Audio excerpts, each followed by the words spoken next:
Dawn crept across the Wyoming territory like a thief, stealing the darkness inch by inch. The town of Dust Creek lay cupped in the valley's palm, not yet stirring save for smoke wisping from a few early chimneys. The buildings, weathered by sun, wind, and the passage of time, stood as silent witnesses to the day that would unfold. At the center of town, outside the courthouse, a crowd had begun to gather despite the early hour. The auction block, normally reserved for livestock and occasional property sales, had been dragged into the open square. A wooden sign, hastily nailed to its front, proclaimed, "Debt Settlement, Public Auction." Sheriff Walton shifted uncomfortably beside the block, his thumbs hooked in his belt, eyes averted from the woman who stood behind him. He'd known Martha Reed for 3 years, a quiet, dignified woman who had arrived in Dust Creek with her husband Victor, full of hopes for a new beginning after the war. Now here she was, another piece of property to be sold to cover her husband's debts. Martha stood straight back despite the circumstances. Her ash-brown hair pulled severely into a bun, her blue calico dress, the best she owned, brushed clean of dust. At 35, her face bore the weathered lines of someone who had seen too much, yet her gray eyes remained clear and sharp, revealing nothing of the storm that surely raged within. "This ain't right, Sheriff," old Tom Mason muttered from the edge of the gathering crowd. "Selling a woman to cover a man's gambling debts. We ain't in the dark ages." Sheriff Walton cleared his throat. "Ain't my decision, Tom. Judge ruled the debt transfer legal since Victor Reed disappeared. Mrs. Reed signed as guarantor on those loans." He didn't add that few women understood what they were signing when husbands pushed papers in front of them. He didn't need to. Everyone knew. A gleaming black carriage rolled into the square, pulled by matched bay horses with coats brushed to a shine. The crowd parted instinctively as it came to a halt. The driver, dressed in a stiff black suit incongruous in the frontier town, stepped down to open the door. Tobias Harrington emerged like a specter of prosperity amid the dusty surroundings. At 60, his silver hair and beard were immaculately groomed, his suit free of wrinkles despite the rugged journey from his ranch. His gold watch chain glinted in the morning light as he surveyed the scene with pale blue eyes that had witnessed and orchestrated the rise and fall of many men's fortunes in the territory. "Mr. Harrington," Sheriff Walton nodded, touching his hat brim. Harrington acknowledged him with the barest inclination of his head. His gaze settled on Martha, appraising her as he might a horse or a parcel of land.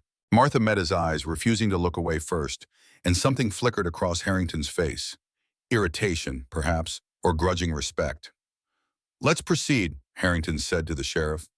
"I have business to attend to afterward." Sheriff Walton nodded and stepped onto the auction block beside Martha. The crowd, now nearly 30 strong, fell silent. "By order of Judge Franklin and the Territorial Court," the sheriff began, his voice carrying across the square, "we are here to settle the outstanding debt of Victor Reed, now transferred to his wife, Martha Reed, as co-signatory. The debt amounts to $375 to Mr. Tobias Harrington, plus interest." A murmur rippled through the crowd. It was a substantial sum in a place where most men earned $1 a day. "The settlement will take the form of a labor contract," the sheriff continued, his voice catching slightly. "Mrs. Reed's domestic and cooking services are to be auctioned to cover the debt. Opening bid is set at $400 for a term of 2 years' service." Martha's fingers curled into her palms, nails biting into flesh. 2 years of her life to be owned by whoever placed the highest bid. She had known it was coming, had spent nights staring at the ceiling of her small rented room, preparing herself for this moment. But the reality of standing on the block struck her with fresh horror. "400, Harrington called out immediately, his tone bored, as if bidding on a common workhorse. The crowd shifted uncomfortably. Few in Dust Creek had that kind of money, and none wanted to bid against Harrington. His ownership of the water rights for half the county meant he could ruin any man who crossed him. "400 from Mr. Harrington," Sheriff Walton announced, looking around. "Do I hear 425? Silence hung in the air. Martha's heart sank. Harrington's ranch, Sundown, was notorious for how it treated workers. Men came back broken if they came back at all. 425. The voice came from the back of the crowd. Heads turned to see a tall man leaning against the hitching post of the general store. His clothes were trail-worn, but of good quality. A dark blue shirt under a leather vest, black pants tucked into well-used boots. A wide-brimmed hat shadowed his features, but the set of his shoulders suggested both strength and ease. Harrington's eyes narrowed. "Who is that?" he demanded of no one in particular. The stranger pushed himself upright and stepped forward, moving through the crowd with the fluid grace of a man accustomed to navigating difficult terrain. As he came into the light, Martha saw a face weathered by sun and wind, with a neatly trimmed beard shot through with silver. He appeared to be in his mid-40s, with eyes the color of worn saddle leather that caught and held her gaze for a long moment. "Noah Remington," he said simply, addressing himself to the sheriff rather than Harrington. "I recently purchased the old Morrison place. Calling it Silver Creek now." Another murmur went through the crowd. The Morrison Ranch had been abandoned for nearly 2 years after the old man died. It had good water and decent grazing, but needed substantial work. "450, Harrington countered immediately, his voice hardening. 500, Remington replied without hesitation. Martha watched the exchange, her body tense. Being sold to a stranger might be no better than being sold to Harrington, but at least this Remington didn't have Harrington's reputation. Not yet, anyway. Harrington's face flushed slightly. 550. 600. Remington's voice remained calm, as if he were discussing the weather rather than bidding on a human being. The crowd grew utterly silent now, watching the duel unfold. Harrington's jaw tightened, and he stepped closer to Remington, lowering his voice. "I don't know who you are, Mr. Remington, or why you've taken an interest in this particular asset, but I advise you to consider carefully before interfering in my business." Remington smiled slightly, though the expression didn't reach his eyes. "I'm simply placing a bid at a public auction, Mr. Harrington. $600 for Mrs. Reed's contract." Harrington stared at him a moment longer, then turned to the sheriff. 700. A collective intake of breath swept through the onlookers. $700 was a foreman's yearly wage. Remington didn't hesitate. 800. Martha couldn't breathe. The amount was staggering. No cook was worth that much. Certainly not a woman nearing middle age with no special talents beyond what any frontier wife possessed. Harrington's face had gone rigid. "You're making a mistake," he said quietly to Remington.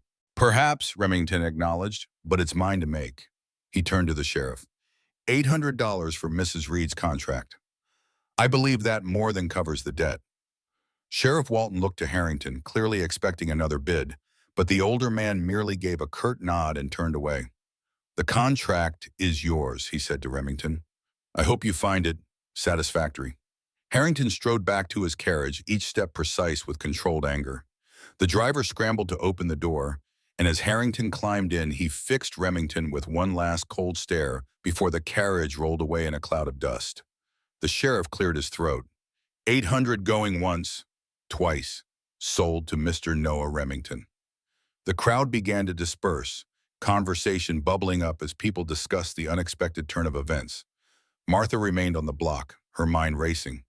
She had been prepared for Harrington, had steeled herself for what life at Sundown Ranch would entail. This stranger, this Remington, was an unknown quantity. Remington approached the block and looked up at her, his expression unreadable. "Mrs. Reed," he said with a slight nod, "I have a wagon ready when you have gathered your belongings." Martha found her voice at last. "My belongings are packed at Mrs. Wilson's boarding house. I'll need 10 minutes. "Take your time," he replied. "I'll wait by the general store." He turned and walked away, leaving Martha to step down from the block on legs that threatened to buckle beneath her. Sheriff Walton caught her elbow, steadying her. "You all right, Mrs. Reed?" he asked quietly. Martha pulled her arm away, her dignity the only thing she had left to cling to. "I'm fine, Sheriff. I knew what was coming." "Remington seems decent enough," Walton offered lamely. "Paid cash for the Morrison place, from what I hear. Keeps to himself." "It hardly matters, does it?" Martha replied, her voice flat. "My circumstances are the same regardless of who holds the contract." The sheriff had no answer for that. Martha walked away, head high, despite the weight pressing down on her chest. The women of Dust Creek watched from doorways and windows, their expressions a mix of pity and relief that it wasn't them on the block today. Martha ignored them all. Mrs. Wilson, a pinch-faced woman who had made it clear that having a debt wife in her establishment was bad for business, had Martha's 2 trunks waiting in the hall. She handed over the key without meeting Martha's eyes. "I packed everything," she said. Even them medical books your husband left. Thank you, Martha replied stiffly, knowing the woman had likely gone through every item, searching for valuables. That new rancher, he paid cash for the Morrison place, Mrs. Wilson said, unable to contain her curiosity. They say he came from Colorado. Mining money, maybe. Martha merely nodded, not encouraging the gossip. She tucked the key into her pocket and hefted one of the trunks. It contained mostly books and her few keepsakes, the valuable things. The other held clothing and household items. I'll send someone for these, she said, and walked out without a backward glance. Remington was waiting as promised, standing beside a wagon loaded with supplies. A young man, barely more than a boy, really, sat in the driver's seat, fidgeting with the reins. Mrs. Reed, Remington said, taking his hat off as she approached, this is Thomas Collins, one of my hands. He'll help with your trunks. Thomas jumped down from the wagon. He was thin and wiry with a shock of dark hair falling over one eye, which he brushed away self-consciously. Ma'am, he said, his voice cracking slightly. They're at Wilson's boarding house, Martha told him. 2 trunks in the front hall. Thomas nodded and hurried off, seeming grateful for the task. Remington gestured to the wagon. It's about 2 hours to the ranch. I hope that won't be too uncomfortable for you. I've traveled worse, Martha replied, allowing him to help her up to the seat. His hand was calloused but steady, his grip gentle as he released her. They waited in silence for Thomas to return. Martha stole glances at Remington from the corner of her eye, trying to take his measure. He stood with the easy confidence of a man comfortable in his own skin, watching the town's activities with mild interest. Nothing in his demeanor suggested cruelty, but Martha had learned that the quietest men often harbored the darkest hearts. Thomas returned with the trunks balanced on a handcart borrowed from the general store. Remington helped him load them into the wagon, then climbed up beside Martha, leaving Thomas to return the cart and follow on horseback.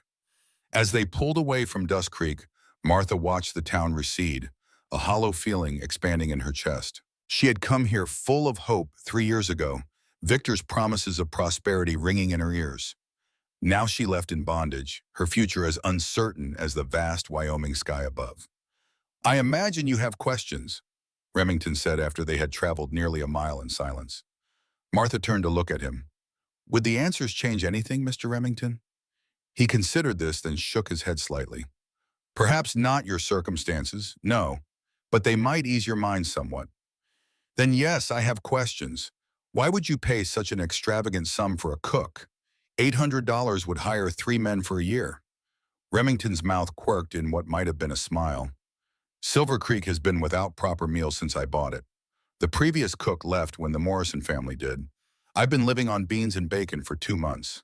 It was a deflection, not a real answer, and they both knew it. And your dispute with Harrington, she pressed? I doubt it was about my cooking skills. This time Remington did smile, a brief flash of warmth in his otherwise guarded expression. Perceptive, he acknowledged. No, it wasn't about your cooking, though I've heard good things about that too. Harrington and I have conflicting interests regarding water rights. The previous owner allowed Harrington to dam a creek that runs through both properties. I intend to renegotiate those terms. Martha nodded slowly. It made more sense now. She was a pawn in some larger game between the 2 men. Somehow that was almost a relief. Better to be a chess piece than an object of more personal interest. And what will be expected of me at Silver Creek? She asked. Cooking for the ranch hands and myself. There are 6 men currently, including Thomas, though I plan to hire more once we get the operation running properly. The house has a good kitchen, recently expanded before old Morrison passed. You'll have your own quarters attached to it, small but private. Again, his answer was reasonable, almost generous compared to what she might have expected at Harrington's ranch. Martha remained wary. And when your conflict with Harrington is resolved, what happens to my contract then? Remington was quiet for a long moment, his eyes on the road ahead. Mrs. Reed, I purchased your contract because it was the right thing to do. I have no intention of treating you as anything other than a valued employee. When your debt is paid, which, at a fair cook's wage, should take less than the 2 years specified, you'll be free to go or stay as you choose. It sounded too good to be true, and in Martha's experience, such things usually were. but she merely nodded, turning to watch the landscape roll by. The vast prairie spread around them, dotted with sagebrush and occasional stands of cottonwood where water ran beneath the surface. In the distance, the mountains rose in blue shadows against the sky, still capped with snow even in late spring. They traveled mostly in silence after that, with Remington occasionally pointing out landmarks or telling her about the ranch's operations. Thomas rode behind them, keeping a respectful distance. As the sun climbed higher, the heat increased, and Martha untied her bonnet, letting it hang down her back. Her neck was damp with sweat beneath her tightly pinned hair, but she maintained her posture, refusing to show discomfort. "There's water in the canteen," Remington said, nodding toward the container at her feet. Martha hesitated, then reached for it, taking a careful sip. The water was cool, likely drawn from a deep well that morning. She replaced the cap and set it back down. "Thank you," she said quietly. Remington nodded, his eyes still on the trail ahead. "We'll be there soon, just over that rise." Sure enough, as they crested the hill, Martha saw the ranch spread out before them in the valley below. It was larger than she had expected. A main house built of solid timber, a large barn, bunkhouse, and various outbuildings arranged around a central yard. A creek wound through the property, reflecting the sunlight like a silver ribbon. Fields stretched beyond, where cattle grazed in the distance. "It's substantial," she said, unable to keep the surprise from her voice. Remington nodded. Morrison was a good rancher, but his sons had no interest in continuing after he died. "It needs work, but the foundations are sound." As they approached, men emerged from the barn and bunkhouse, watching the wagon's arrival with undisguised curiosity. Martha straightened her spine even further, if that were possible, and adjusted her bonnet. First impressions mattered, especially for a woman in her position. Remington brought the wagon to a halt in front of the main house and set the brake. Before he could come around to help her down, Martha had already gathered her skirts and climbed down on her own, determined to show independence from the start. "Mrs. Reed," Remington said, gesturing to the men who had gathered, "these are the hands who keep Silver Creek running. Elijah Thorne, my foreman." A tall, lean man with a weathered face and calculating eyes stepped forward, touching his hat brim. "Ma'am," he said, his voice carrying a slight southern drawl. "Daniel Cooper and Frank Walsh," Remington continued, indicating two men who could have been brothers with their similar builds and red-tinged beards. "And you've met Thomas Collins, who helps with the horses mostly." Thomas ducked his head in acknowledgement, still shawm. "The last of our current crew, Miguel Sanchez, is out checking the north pasture," Remington finished. "Gentlemen, this is Mrs. Martha Reed, who will be taking over kitchen duties starting today." The men nodded or touched their hats, eyeing her with varying degrees of interest. Martha knew they were wondering about her circumstances. A woman alone, coming to work at a remote ranch. News of the auction wouldn't have reached them yet, but it would soon enough. "Daniel, Frank, please take Mrs. Reed's trunks to the kitchen quarters," Remington instructed. "Elijah, a word, please." As the men moved to follow orders, Remington turned to Martha. "Thomas will show you to the kitchen and your quarters. Take today to settle in and assess what supplies you need. We can start regular meals tomorrow." Martha nodded, following Thomas toward the house. As they walked, she noticed him favoring his left leg slightly. "Are you injured?" she asked quietly. Thomas startled, as if surprised she had noticed. "Just a fall from a horse last week, ma'am. Nothing serious." Martha made a non-committal sound, unconvinced. The boy was pale beneath his tan, with a slight sheen of sweat despite the mild day. Something more than a simple fall was affecting him. The kitchen, when Thomas showed her in, was indeed well appointed by frontier standards. A large iron stove dominated one wall, with ample counter space, a dry sink, and numerous cabinets. A solid oak table sat in the center, large enough to prepare food for a dozen men. Windows let in ample light, and a door in the back led to what Thomas explained was a small garden area. "Your room's through here," he said, opening a door off the kitchen. The quarters were simple but clean. A narrow bed, a small chest of drawers, a washstand with basin and pitcher, and a tiny window that looked out toward the mountains. Someone had placed a vase of wildflowers on the windowsill, a surprisingly thoughtful touch. "Who did this?" Martha asked, gesturing to the flowers. Thomas shrugged. "Rosa, probably. She was the previous cook's wife." Comes by sometimes from town to help with mending and such. Mr. Remington told her you were coming. Martha nodded, removing her bonnet and placing it on the bed. Thank you, Thomas. I can manage from here. The boy hesitated. Mr. Remington said to tell you there's a bathhouse behind the main house. It's small, but the water's hot. He thought you might appreciate it after the journey. A hot bath was indeed a luxury Martha hadn't expected. She thanked Thomas again, and he left, closing the door behind him. Once alone, Martha sank onto the edge of the bed, the tension she'd been holding in her body finally releasing. She pressed her hands to her face, allowing herself one moment of weakness before straightening again. Self-pity would not serve her here. She began unpacking methodically, arranging her few dresses in the chest of drawers and placing her medical books, Victor's books, really, though he'd never read them, on the small shelf above the bed. From the second trunk, she removed cooking utensils, spices, and personal items. At the bottom of the trunk, wrapped in a shawl that had belonged to her mother, was a small tin box. Martha held it for a long moment before setting it on the bedside table. It contained all that remained of her former life, a life before Victor, before Dust Creek, before today. A knock at the door interrupted her thoughts. Yes, she called, quickly wiping her eyes. Daniel and Frank stood there with their trunks. Where would you like these, ma'am? Just inside the door is fine, thank you. They set the trunks down carefully and retreated, clearly uncomfortable in the domain of a woman they didn't yet know how to categorize. Martha didn't blame them. She wasn't sure how to categorize herself anymore either. Once they had gone, Martha continued unpacking, taking inventory of the kitchen as she went. It was well stocked with basic supplies, flour, sugar, coffee, dried beans, and preserved goods. The garden, she discovered upon inspection, contained a variety of herbs and vegetables: carrots, potatoes, onions, tomatoes not yet ripened, and greens of several kinds. Someone, Rosa, likely, had been tending it in anticipation of a new cook. By late afternoon, Martha had organized the kitchen to her satisfaction and prepared a simple meal of beans, salt pork, and biscuits. As she worked, the familiar motions calmed her mind. Cooking had always been a refuge, methodical, practical, with tangible results that brought immediate satisfaction. It was one of the few aspects of her marriage to Victor that had remained pleasant until the end.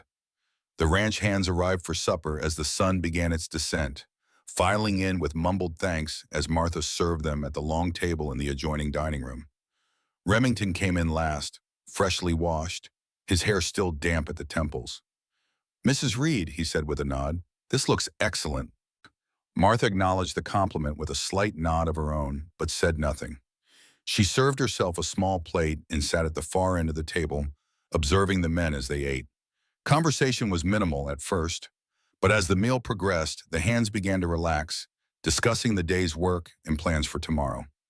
Martha gleaned that they were preparing for a cattle drive to the railhead in 2 weeks, with plans to purchase additional stock while there. Remington, she noted, treated the men with respect, listening to their input and concerns without the condescension she had observed in other ranchers. Thomas ate little, pushing the food around his plate more than consuming it. Martha watched him from the corner of her eye, noting the flush in his cheeks and the slight tremor in his hands. The boy was ill, possibly with fever, though he was clearly trying to hide it.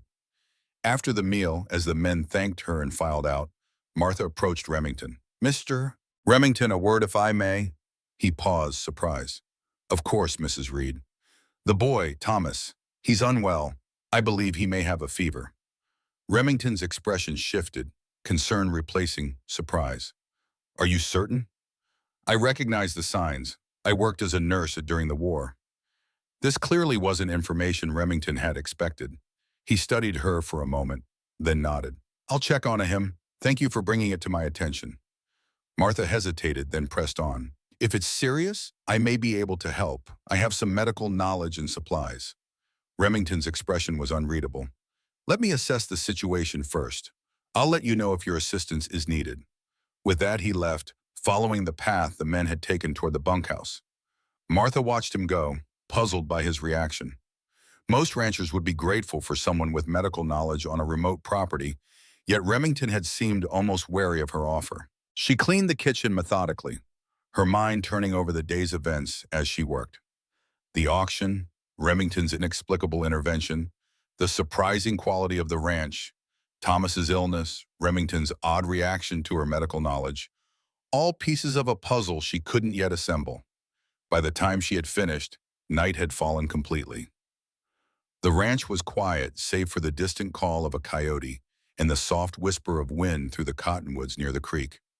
Martha lit a lamp and carried it to her small room, closing the door behind her. The bathhouse beckoned, but she was suddenly too weary to make the trek across the yard. Instead, she washed using the basin in her room, changed into her nightgown, and let down her hair, brushing it slowly as she sat on the edge of the bed. Her gaze fell on the small tin box she had placed on the bedside table.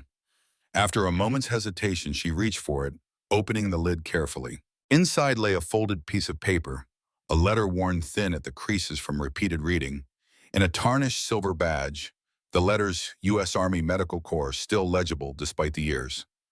Martha lifted the badge, running her thumb over its surface. It had belonged to her brother James, who had served as a doctor with the Union Army.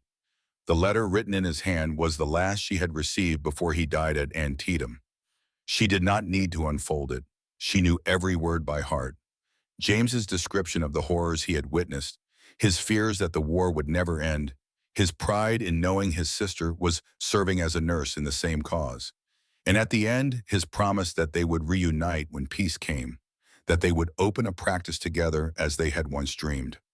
A promise buried in the blood-soaked soil of a Maryland farm field. Martha returned the badge and led her to the box, closing it gently. She had learned through bitter experience that dwelling on the past brought no comfort.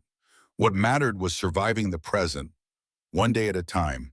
She was about to extinguish the lamp when a soft knock sounded at her door. Hastily, she threw a shawl over her nightgown and opened the door a crack.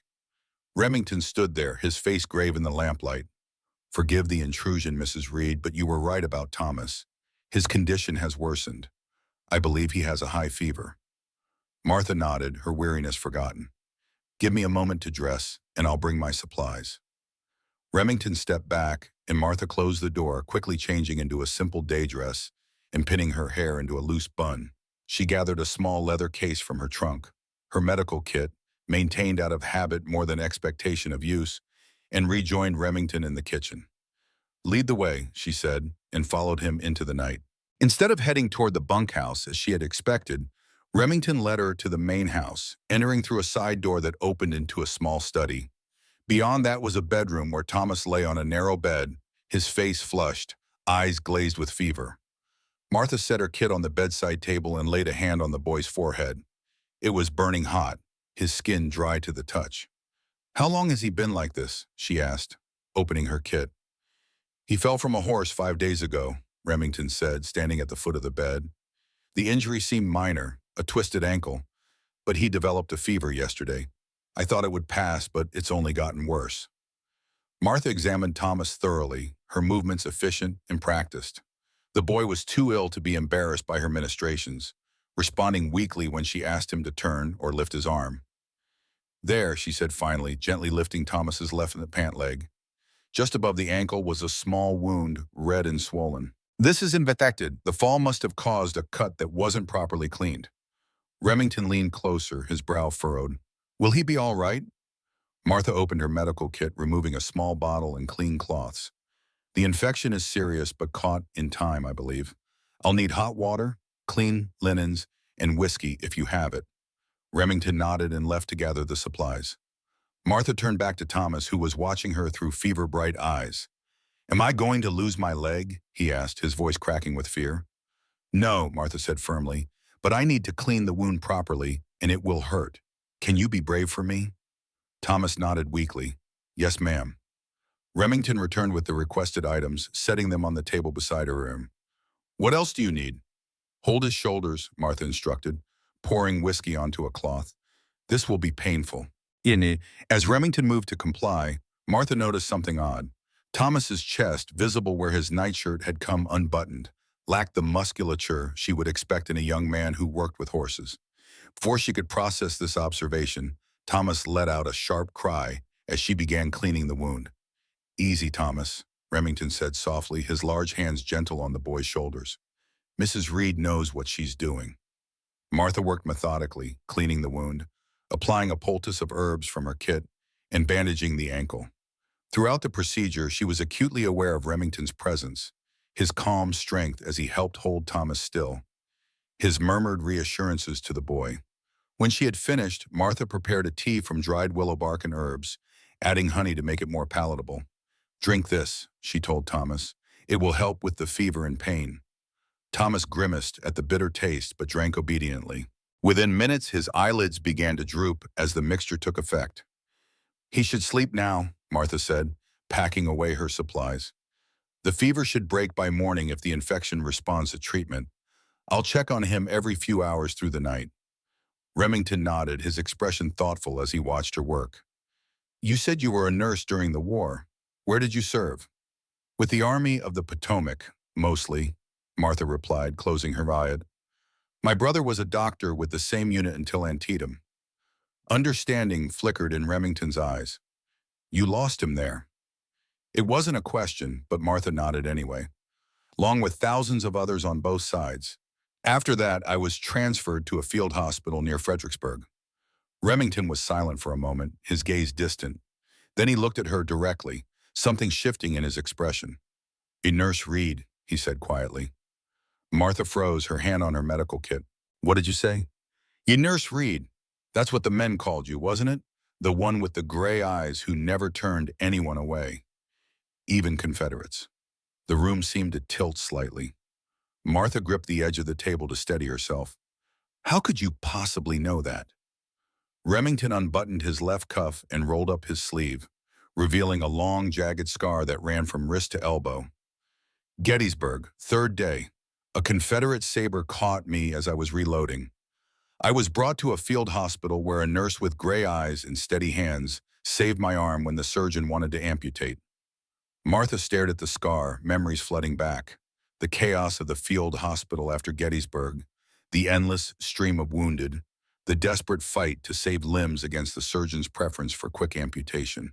And yes, she had insisted on treating Confederate wounded alongside Union soldiers when resources allowed, earning her the nickname "Y Nurse Reed," the Y for Yankee, but spoken with grudging respect even by Southern captives. "That was you," she whispered, looking up at his face as if seeing it for the first time. "The cavalry lieutenant with the shattered ulna." Remington nodded, rolling his sleeve back down. "I never knew your full name, just Nurse Reed and what the other men said about you. When I heard there was a Martha Reed in Dust Creek whose husband had left her with debts to Harrington," he trailed off, shrugging slightly. "I had to be sure."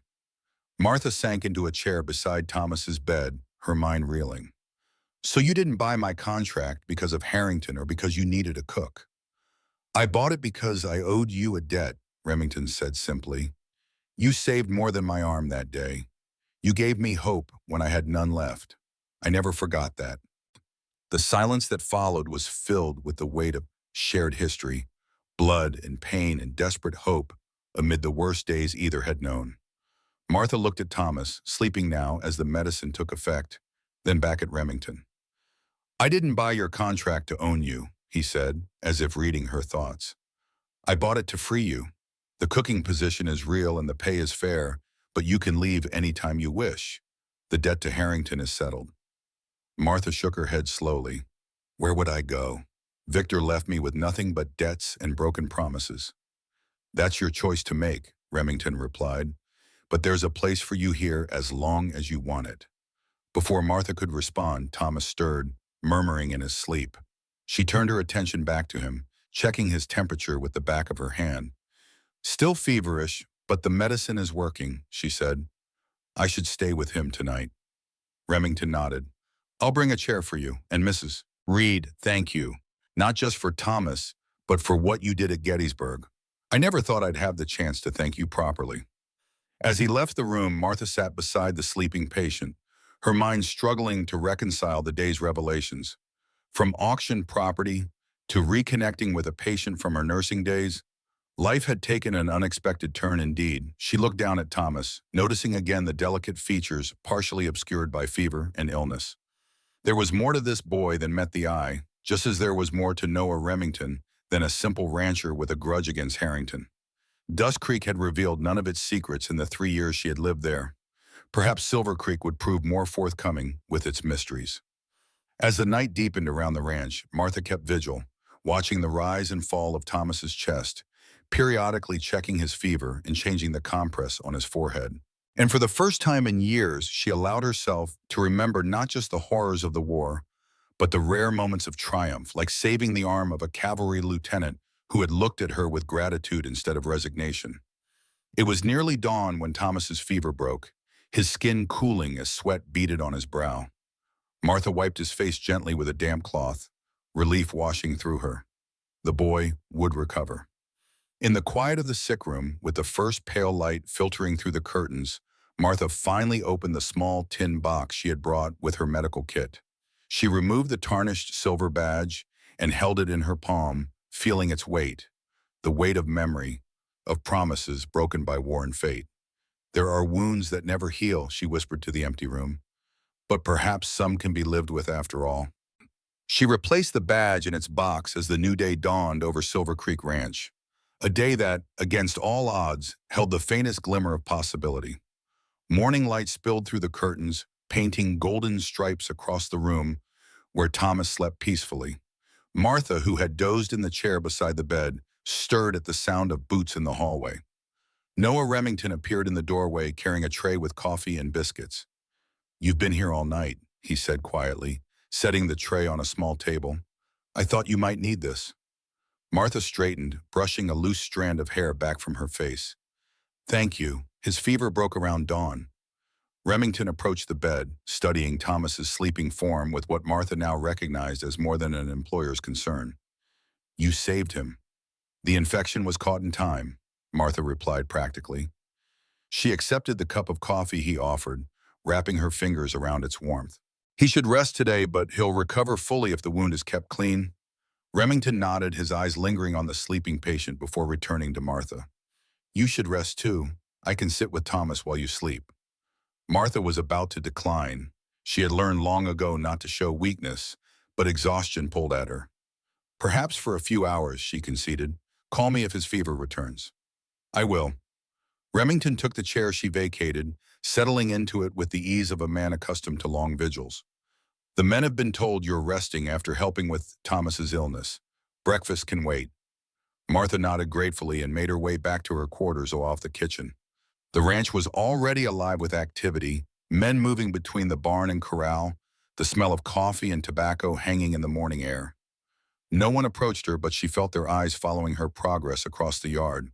In her small room, Martha removed her dress, hanging it carefully before lying down in her chemise and petticoat. Despite her exhaustion, sleep eluded her at first. Her mind kept returning to the revelation of the previous night, Remington, the cavalry lieutenant from Gettysburg. She could recall him now, younger of course, his face less weathered, but with the same steady gaze as he had insisted she try to save his arm against the surgeon's recommendation. She had seen hundreds, perhaps thousands of wounded men during the war. Most faces had blurred together in her memory, a gallery of pain and fear.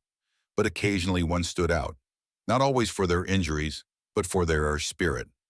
Remington had been one of those, maintaining his composure despite tremendous pain, thanking her after the arduous procedure as if she had offered him tea rather than saving his limb.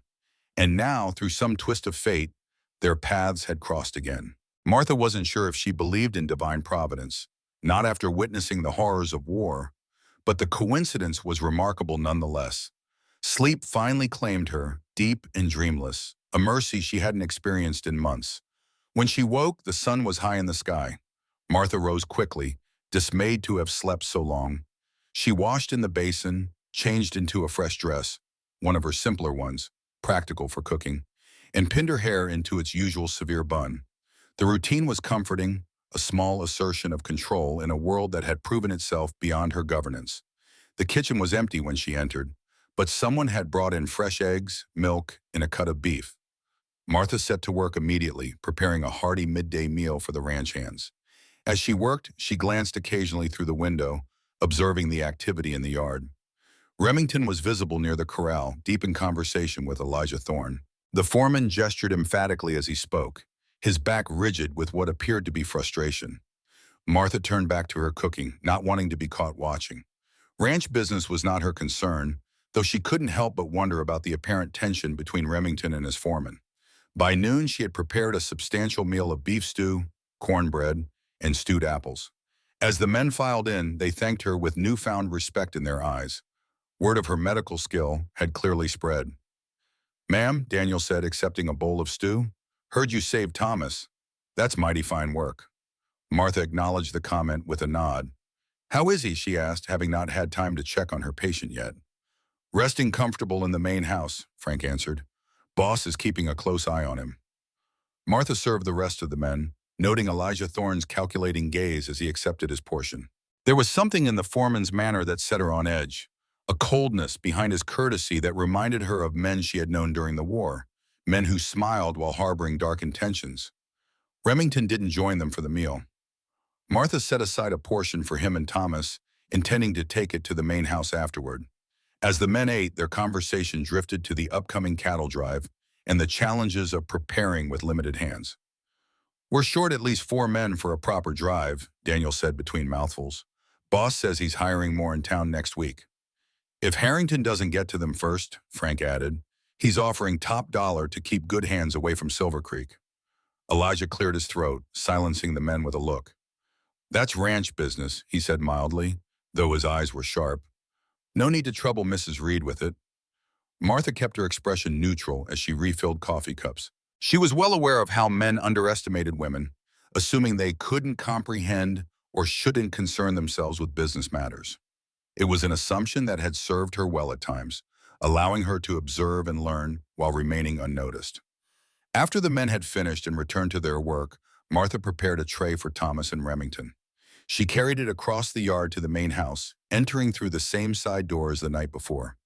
She found Thomas awake, propped up on pillows, with Remington seated beside the bed reading aloud from a book. Both looked up as she entered. "Mrs. Reed," Thomas said, his voice stronger than the previous night. "Miss Remington says I have you to thank for my leg." Martha set the tray on the bedside table. "You have your own strong constitution to thank, Thomas. I merely helped it along." She laid her hand on his forehead, satisfied to find it cool. "How does the ankle feel?" "Better, ma'am. Still sore, but the burning's gone." "Good, I'll change the bandage after you've eaten." Martha turned to Remington. "I've brought lunch for you as well, Mr. Remington." "Thank you." He closed the book. Martha noted it was Whitman's Leaves of Grass, an unexpected choice for a rancher reading to a young cowhand, and stood. "I should check on the men. Would you mind sitting with Thomas while he eats?" Of course. Remington took his portion of the meal and left, his footsteps receding down the hallway. Martha helped Thomas sit up more comfortably and placed the tray across his lap. As he ate with the hearty appetite of youth recovering from illness, Martha examined his bandaged ankle. The swelling had decreased significantly, a good sign. She would need to clean the wound again, but the danger appeared to have passed. "How long have you worked for Mr. Remington?" she asked, making conversation as she prepared fresh bandages. Thomas swallowed a mouthful of stew. "Since he bought the place, I was working odd jobs in town when he hired me." "You're quite young to be on your own," Martha observed. A shadow passed over Thomas's face. "My pa died 2 years back. Ma remarried, but her new husband and I didn't get along." Martha nodded, understanding the unspoken. Many young men left home for similar reasons: conflict with step-parents, too many mouths to feed, or simply the desire for independence. "Mr. Remington's been good to me," Thomas continued, his voice softening. "Took me on, despite not having much experience with horses. Says I have a natural way with them." "He seems a fair employer," Martha said carefully, unwilling to reveal how little she still knew about the man who had purchased her contract. Thomas nodded enthusiastically. "The best, ma'am. He treats everyone decent, pays fair wages on time, even lets me borrow his books." Martha gestured to the Whitman volume. "I noticed. That's quite advanced reading for a ranch hand?" Thomas finished with a hint of defensiveness. "I had some schooling. My mom made sure of it." "I meant no offense," Martha said gently. "Education is valuable regardless of one's occupation." Thomas relaxed slightly. "Mr. Remington says the same. Says a man should exercise his mind as well as his body." When Thomas had finished eating, Martha removed the tray and began the process of cleaning and rebandaging his ankle. As she worked, she became increasingly aware of certain inconsistencies in the young man before her. Thomas's hands, while calloused from work, were smaller than most cowboys. The jawline was smooth, with no sign of needing to shave.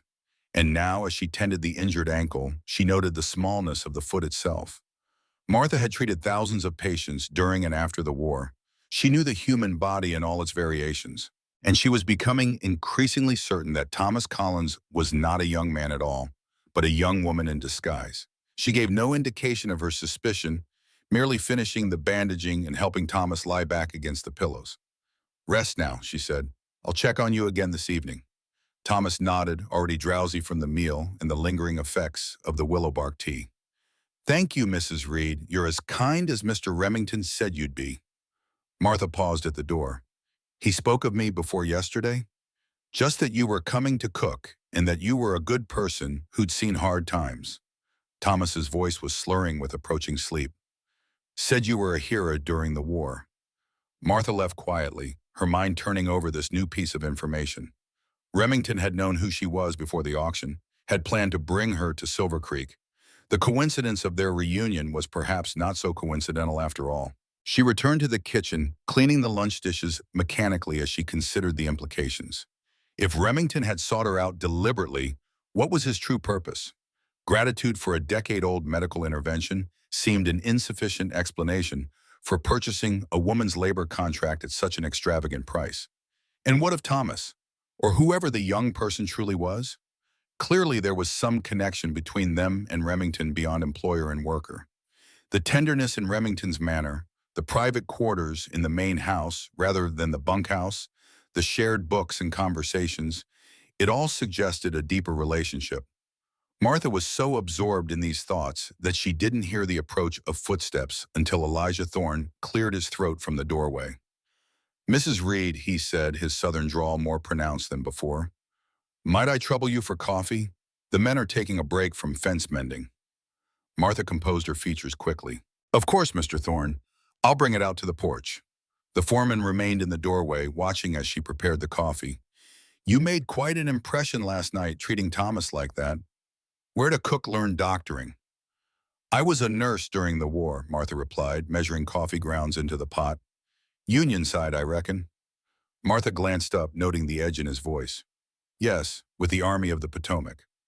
Thorne's smile didn't reach his eyes. "Interesting. I served with General Lee myself, Hampton's cavalry." The revelation hung in the air between them, charged with the unspoken animosity that still lingered between North and South a decade after Appomattox. Martha had treated Confederate prisoners during the war, had seen the humanity beneath the gray uniforms. But she had also seen the atrocities committed by both sides, the hatred that transcended battlefield courtesy.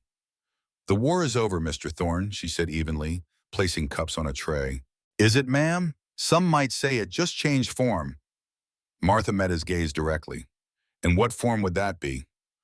Thorne shrugged, his posture deceptively casual. "Men like Harrington buying up water rights, squeezing out smaller ranchers. Northern banks foreclosing on southern lands. Money finishing what bullets started." Martha lifted the tray.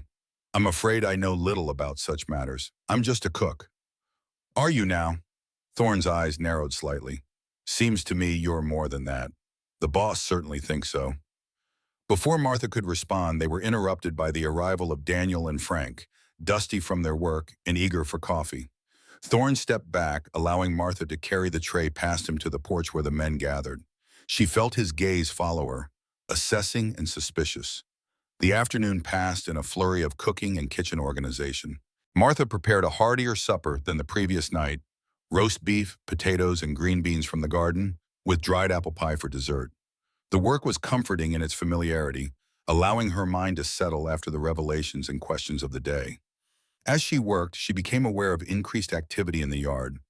Men hurrying toward the main gate, voices raised in alarm. Setting aside her rolling pin, Martha moved to the window, straining to see what had caused the commotion. A rider was approaching at speed, his horse lathered with exertion. As he drew closer, Martha recognized Miguel Sanchez, the ranch hand who had been checking the north pasture. He all but fell from his mount, catching himself against the hitching post as Remington and the others converged around him. Though too distant to hear their conversation clearly, Martha could see the agitation in Miguel's gestures, the grave concern that settled on Remington's face as he listened. After a brief conference, the men dispersed quickly, Daniel and Frank heading for the bunkhouse, likely to retrieve weapons, while Elijah Thorne mounted his horse without delay, galloping out the same gate Miguel had entered. Remington strode toward the main house, his expression grim. Martha hesitated, then returned to her cooking. Whatever ranch emergency had arisen, it was not her place to involve herself unless called upon. Minutes later, Remington appeared in the kitchen doorway. "Mrs. Reed, I apologize for the interruption, but we have a situation. Cattle rustlers have been spotted on our north border. The men and I need to ride out immediately." Martha nodded, wiping flour from her hands. "Of course, should I hold supper?" "Please, we may be late returning." He paused, seeming to debate something internally before continuing. "I'd like to ask a favor, if I may. Would you check on Thomas periodically? With everyone else gone, there will be no one in the main house." "Certainly," Martha agreed. "I'll make sure he's comfortable and his fever doesn't return." Remington nodded gratefully. "Thank you. And Mrs. Reed—" He hesitated again. "Please keep the doors locked after dark. It's probably unnecessary, but as a precaution." The implication was clear.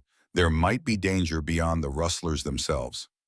Martha thought of Elijah Thorne's earlier comments about the war changing form and wondered if there was more to the current situation than simple cattle theft. "I understand," she said. "Please be careful, Mr. Remington." A brief smile crossed his face. "Always am. We should return by morning at the latest." With that, he was gone, his footsteps quick on the porch steps. Minutes later, Martha heard the thunder of hooves as the men rode out, leaving Silver Creek unnervingly quiet in their wake. The sun was beginning to set, painting the sky in shades of orange and purple by the time Martha had finished preparing the meal and setting it aside for the men's return. She gathered a portion for Thomas and made her way to the main house, locking the kitchen door behind her as Remington had advised. Thomas was asleep when she entered the sick room, but woke at the sound of her footsteps. "Mrs. Reed," he said groggily, struggling to sit up. "Is it evening already?" "Yes, in time you had some supper." Martha set the tray beside him, helping adjust his pillows. "How are you feeling?" "Better. The pain's almost gone." "Good, let me check your bandage after you've eaten." Martha busied herself lighting additional lamps as darkness gathered outside the windows. "Mr. Remington and the others have ridden out to deal with some trouble on the north border. They asked me to look in on you." Thomas's fork paused halfway to his mouth, alarm flashing across his face. "What kind of trouble?" "Cattle rustlers, apparently." Martha noted the disproportionate concern in Thomas's expression. Mr. Remington seemed to think they could handle it. Thomas set down the fork, appetite apparently gone. "Did everyone go? Even Elijah?" "Yes, all the men." Martha studied the young person carefully. "Is something wrong, Thomas?" Thomas bit his lip, clearly debating whether to share some concern. Finally, he sighed. "Mrs. Reed, there's something I need to tell you. Something important." Martha sat in the chair beside the bed, folding her hands in her lap. "I'm listening." Thomas faltered, then seemed to gather courage. "I'm not who you think I am. I'm not. My name isn't Thomas. It's Thea." Though Martha had suspected as much, hearing the confession directly still startled her. She kept her expression neutral, allowing Thea to continue. "I'm Mr. Remington's sister," Thea said quietly. "I've been disguised as a boy for almost a year now, ever since I ran away from my husband." "Your husband," Martha repeated, processing this revelation. Thea nodded, her eyes downcast. "James Harrington, Tobias Harrington's son." The pieces began falling into place. Remington's conflict with Harrington, his protectiveness toward Thomas, the separate quarters in the main house. "He was cruel," Thea continued, her voice barely above a whisper. "Father arranged the marriage 2 years ago, thought it would be advantageous for both families. Noah was against it from the start, but I was young and foolish, thought James's wealth and charm were enough." She laughed bitterly. "The charm disappeared on our wedding night. The wealth wasn't worth what followed." Martha had heard similar stories too many times to be shocked. During and after the war, she had treated countless women bearing the marks of husbands' brutality hidden beneath high collars and long sleeves, explained away as accidents or clumsiness. Noah found me half dead last year, Thea said. James had beaten me so badly I couldn't stand. My brother took me away that night, cut my hair, dressed me as a boy, and brought me to Colorado while he arranged to buy this ranch, far enough from Harrington's influence that we thought we'd be safe. But Harrington discovered you were here, Martha surmised. Thea nodded. We think so. These rustlers that keep targeting Silver Creek, they're not interested in the cattle so much as finding me. And Elijah, she trailed off, eyes wide with sudden realization. Elijah Thorne works for Harrington, Martha finished, the foreman's earlier comments now making terrible sense. He's been watching for you. Yes. Thea's face had gone pale. Noah suspected someone on the ranch was reporting to Harrington, but he wasn't certain who. If Elijah is with them now, knowing the ranch is nearly empty, Martha stood, suddenly understanding the danger. They'll be coming here tonight. She moved quickly to the window, peering through the gathering darkness. The ranch yard was empty, peaceful in the last light of dusk. But beyond the main gate, dust rose on the horizon, riders approaching, too many for it to be Remington, and the others returning so soon. We need to move you, Martha said decisively, turning back to Thea. Can you walk with help? Thea nodded, already pushing aside the blankets. I think so. Where can we go? Martha thought quickly. The main house was the first place the intruders would search. The bunkhouse would provide no safety. The barn might offer hiding places, but reaching it meant crossing the open yard. The root cellar, she decided. Off the kitchen, it's small and can be secured from inside. They might not think to look there, or at least not immediately. She helped Thea dress hurriedly, noting with professional detachment that the young woman's body bore scars beyond the recent ankle injury, testament to the abuse she had suffered. Thea winced as she put weight on her injured ankle, but gritted her teeth and straightened. I won't be taken back to him, she said with quiet determination. I'd rather die first. Martha saw the same resolve she had witnessed in soldiers facing amputation without anesthesia, the courage born of absolute necessity. It won't come to that, she promised, though she had no right to make such assurances. Let's go. Supporting Thea with an arm around her waist, Martha guided her through the main house to the kitchen door. They paused there, listening intently. The sound of hooves was closer now, though still beyond the gate. In the distance, a dog barked, probably from one of the neighboring ranches, alerted by the unusual nighttime activity. Ready? Martha asked. Thea nodded grimly.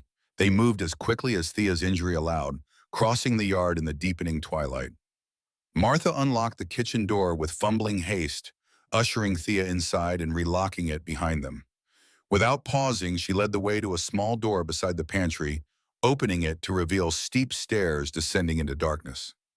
Careful, she warned, taking a lamp from the table. The steps are uneven. The root cellar was cool and musty, lined with shelves holding preserved vegetables, fruits, and roots. A small ventilation window near the ceiling, too tiny for a person to fit through, provided minimal airflow. Martha helped Thea to a low bench against one wall, then went back up to gather necessities, a blanket, water, and her medical kit. When she returned to the cellar, Thea was leaning against the wall, her face drawn with pain and fear. Martha handed her a small bottle from the medical kit. Laudanum, she explained, just enough to dull the pain without making you insensible. Thea took a small sip, grimacing at the bitter taste. What now? Martha descended the steps fully, pulling the cellar door closed behind her. A heavy wooden bar on the inside allowed it to be secured. Now we wait, she said, setting the lamp on a shelf where its light wouldn't be visible from the small window. And hope your brother returns before they find us. Above them, they could hear the distant sound of horses entering the ranch yard, men's voices calling to each other as they spread out to search the property. Martha sat beside Thea on the bench, her mind racing through possibilities. They could remain hidden for hours, perhaps overnight, but eventually they would be found if Remington didn't return. I'm sorry, Thea whispered. I should have told you earlier, should have warned you. Martha shook her head. Your secret wasn't mine to know until you were ready to share it. Noah wanted to tell you everything yesterday after you treated my ankle. He said we could trust you, that you were honorable. Thea smiled faintly. He's spoken of you often over the years, you know. The nurse who saved his arm at Gettysburg. So he said, Martha replied, still puzzled by the significance Remington placed on that long-ago encounter. Though I can't imagine why he would remember one nurse among many. Thea's smile deepened despite the circumstances. It wasn't just the arm, Mrs. Reed. It was what you said to him afterward. Before Martha could inquire further, a crash echoed from above, the sound of the kitchen door being forced open. Both women froze, hardly daring to breathe as heavy boots thumped across the floorboards over their heads. "Search everywhere," a voice commanded, Elijah Thorne's distinctive southern drawl. "She has to be here somewhere. The boss wants her found tonight." Footsteps moved through the kitchen, opening cabinets, overturning furniture. Martha's hand found Thea's in the dim light, squeezing reassuringly, though her own heart pounded with fear. "What about the Reed woman?" another voice asked. "Harrington said to bring her too if she's here."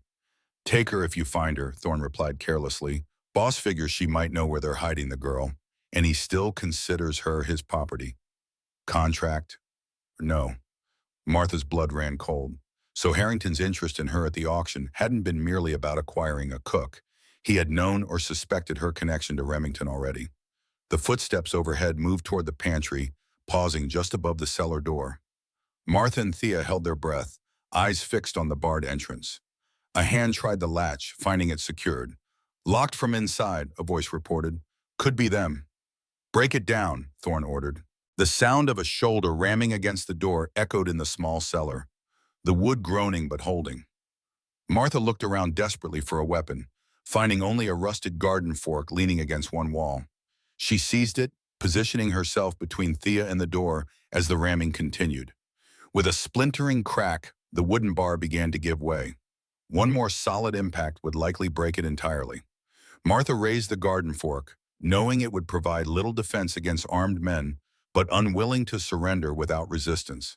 Suddenly, from outside came the distant crack of gunfire, followed by shouts. The ramming against the cellar door stopped abruptly. "What the hell?"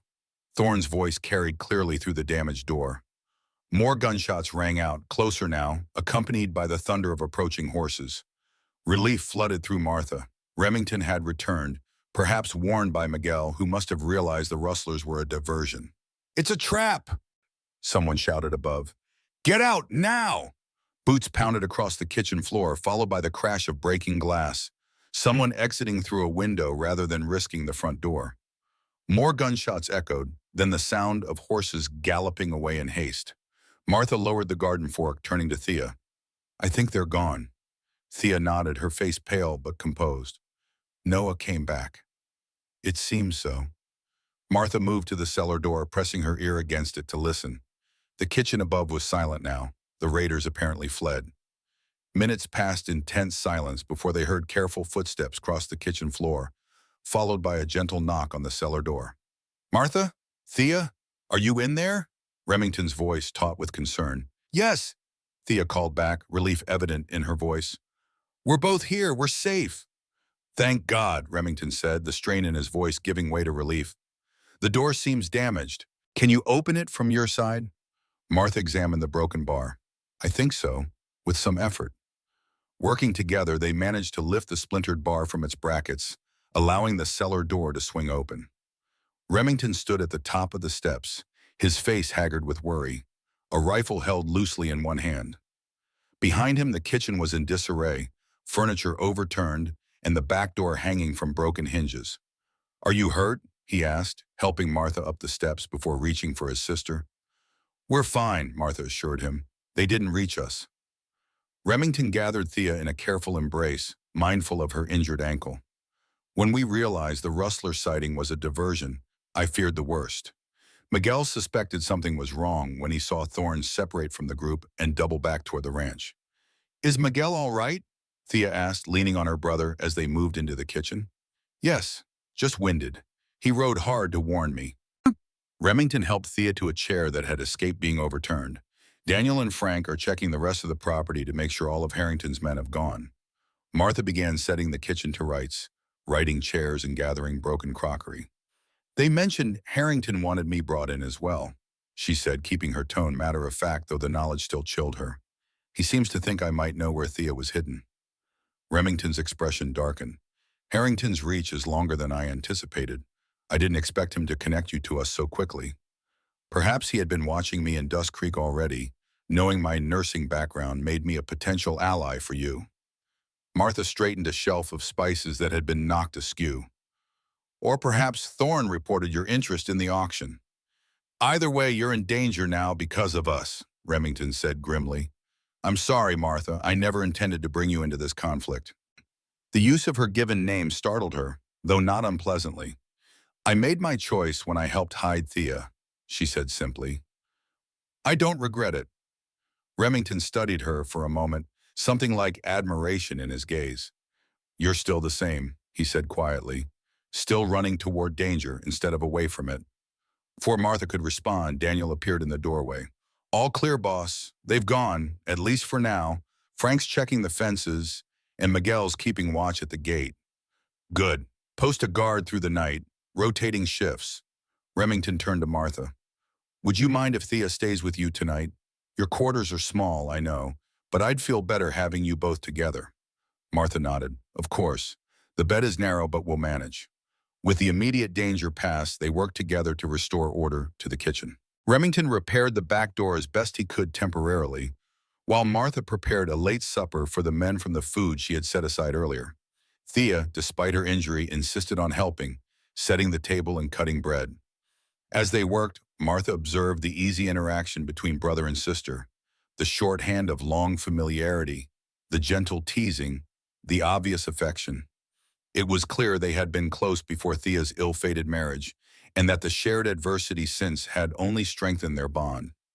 The men ate quickly when called, their conversation subdued as they discussed increased security measures and repairs needed after the intruder's damage.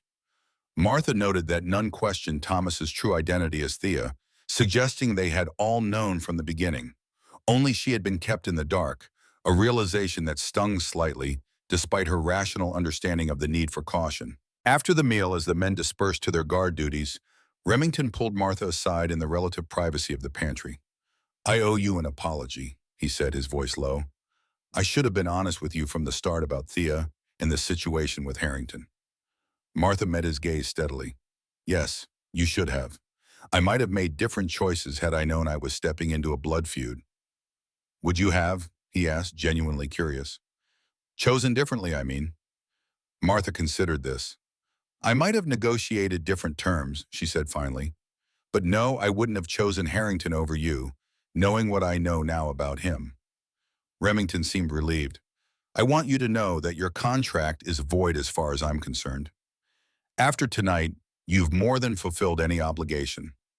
If you wish to leave Silver Creek, I'll arrange safe passage to wherever you want to go, along with funds to start fresh.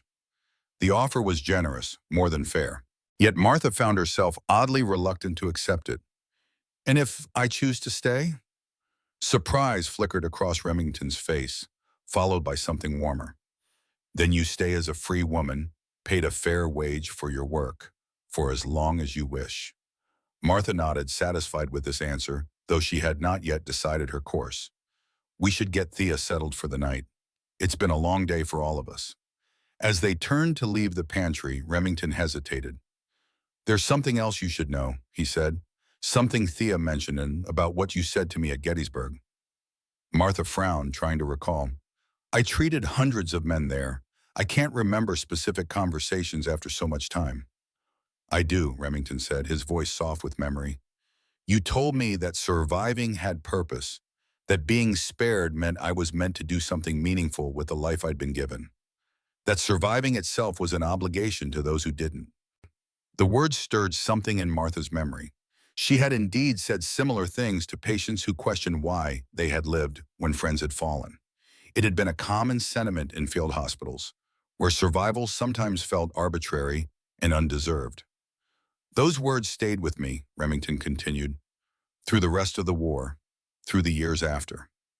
They're part of why I came west, why I was determined to protect Thea when I found her being abused, and they're why I sought you out when I heard your name in Dust Creek. Martha was silent, moved by the significance he placed on words she had spoken without thought, One small kindness among thousands she had offered during those terrible years. I don't know what to say, she admitted finally. You don't need to say anything, Remington replied. I just wanted you to know that you've made more difference in this world than you realize, to more people than you know. He left her then, returning to the kitchen where Thea waited. Martha remained in the pantry, her fingers tracing the rough-hewn shelves as she processed his words. Years of practiced detachment had built walls inside her that now seemed to tremble, like ice beginning to crack under the first warmth of spring. Not hope exactly, she had learned to be wary of that particular emotion, but perhaps something adjacent to it, possibility. Later, as she and Thea settled into the narrow bed in Martha's quarters, the younger woman whispered in the darkness, Noah never forgot you, you know, all these years. He would mention the nurse from Gettysburg whenever we faced difficulties. She would face this with courage, he'd say. Martha lay still, staring at the ceiling. I was just doing my duty. Sometimes duty becomes something more, Thea murmured, already drifting towards sleep. Sometimes it becomes a calling. Martha didn't respond, but as she listened to Thea's breathing even out in slumber, she found herself returning to memories long suppressed. Not just the horrors of the field hospitals, but the moments of connection, of lives saved and pain eased. The small triumphs that had sustained her through the darkest days. Perhaps Remington was right. Perhaps survival did carry an obligation, a duty to make meaning from the life one had been granted when so many others had been lost. Her brother James had believed that. In his final letter, he had written of their shared dream to heal others, to build something positive from the ruins of war. Martha had abandoned that dream after his death, had settled for mere existence in her marriage to Victor, had accepted diminishment as her due. But perhaps it wasn't too late to reclaim some piece of it, to honor James's memory, not through grief, but through purpose. Outside, the night settled over Silver Creek Ranch. In the distance, a coyote called, its lonely cry echoing across the vast Wyoming landscape. Martha listened, feeling strangely attuned to the wildness beyond the walls, the danger and the beauty equally present in this harsh frontier. She had come west with Victor, seeking opportunity, but had found only disappointment and abandonment. Yet here, in this unexpected place, with these unlikely people, something new seemed to be taking root, something that felt, cautiously, like belonging. Dawn was just beginning to lighten the eastern sky when Martha woke to the sound of horses in the yard. She slipped from bed carefully, trying not to disturb Thea, and moved to the small window. A rider was approaching the main gate, a single figure on a lathered horse, moving at a desperate pace. Even at a distance, Martha could see it was a woman, her dress torn, her hair loose around her shoulders. Martha dressed quickly and quietly, pinning her hair as she made her way to the kitchen. Through the window, she saw Remington and Daniel already moving to meet the approaching rider. As the woman drew closer, she slumped in the saddle, nearly falling before Remington caught her. Without hesitation, Martha grabbed her medical kit and hurried outside. As she crossed the yard, she could see the woman more clearly, young, perhaps 20, with dark hair and a face bruised and bloodied. Bring her inside, Martha called, holding the kitchen door open as Remington carried the unconscious woman toward the house. Put her in my room. Thea can move to the main house now that it's secure. Remington nodded, carrying the woman to Martha's quarters. Thea was awake now, alarmed by the commotion. She gasped when she saw the newcomer's battered face. Rosa, she exclaimed, struggling to her feet. What happened to her? You know her? Martha asked, already gathering clean cloths and water. Thea nodded, hobbling to the bedside. Rosa Mendez. She was the cook here before. Married to one of the hands who left when the Morrisons sold the ranch. She's been living in town, helps with mending sometimes. Remington laid Rosa gently on the bed. Daniel, wake Miguel. He should be here when she regains consciousness. They're cousins. Martha began cleaning the woman's injuries. A split lip, bruises on her face and neck, defensive wounds on her arms. There was blood on her dress, but Martha couldn't immediately determine its source. Everyone out except Thea, she ordered. I need to examine her properly. Remington and Daniel withdrew, closing the door behind them. Martha carefully removed Rosa's torn dress, her experienced eye cataloging injuries. Beneath the clothing, Rosa's torso was mottled with bruises in various stages of healing, some fresh, others days or weeks old. A knife wound on her side, shallow but bleeding freely, was the source of the blood on her dress. This wasn't a single attack, Martha said grimly, cleaning the wound. She's been beaten repeatedly over time. Thea's face had gone pale. Her husband, she whispered. He was always rough with her, even when they lived here. The other men pretended not to notice. Martha applied a poultice to the knife wound and bandaged it firmly.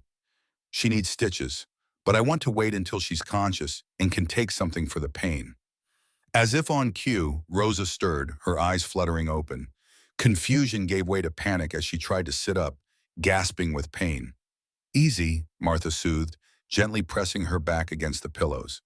You're safe now. You're at Silver Creek Ranch. Recognition dawned in Rosa's dark eyes as she focused on Thea. Thomas? No, Thea. They told me. Who told you? Thea asked, taking Rosa's hand. Was it Diego? Rosa nodded weakly. He found out where I was hiding. Said Harrington's men told him about you. That you were here disguised as a boy. He said. She broke off, coughing painfully. Martha held a cup of water to her lips. Small sips, she instructed.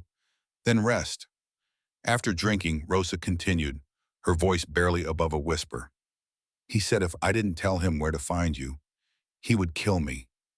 When I refused, he used his knife. Her hand moved to her bandaged side. I managed to get to my horse when he passed out drunk. Martha and Thea exchanged grim looks over the injured woman. Another victim of male brutality, another woman whose suffering had been ignored or accepted as inevitable by those around her. You're safe now, Thea repeated firmly. We'll protect you. A knock at the door interrupted them. Martha opened it to find Remington and Miguel waiting anxiously. The young Mexican hand's eyes widened with dismay as he saw his cousin's condition. Rosa, he said, moving quickly to the bedside. ¿Quién te hizo esto? Diego, she replied weakly. He knows about Thea. Harrington's men told him. Miguel's expression hardened. I will kill him. No, Remington said sharply. There's been enough violence. We need to focus on protecting those here now. He turned to Martha. How badly is she injured? The knife wound isn't deep, but she's lost blood and has extensive bruising. She needs rest and care. Martha glanced at the crowded room. And some privacy now. Miguel can stay if Rosa wishes, but everyone else should leave. Remington nodded. Thea, let's get you settled in the main house again. Martha, when you're finished here, I need to speak with you. We have decisions to make. As the others left, Martha turned back to her patient. The sun had risen fully now, casting long morning shadows across the small room. Outside, she could hear the ranch coming to life, men talking, horses being led to the corral, the clang of tools as repairs began on the damage from the previous night. Life continuing, despite the violence and danger that had erupted. Just as it had during the war, when battle would rage one day and birds would sing the next, indifferent to human suffering. Martha cleaned Rosa's remaining wounds, stitched the knife cut with neat, precise sutures, and prepared a mild sedative to help her rest. Throughout the procedure, Miguel sat beside his cousin, holding her hand and speaking softly in Spanish, words of comfort and reassurance. When Rosa had finally drifted into healing sleep, Martha gathered her supplies and stepped outside, closing the door softly behind her. Miguel remained with Rosa, his young face aged by anger and concern. The kitchen had been restored to order, and someone, Thea, probably, had prepared coffee.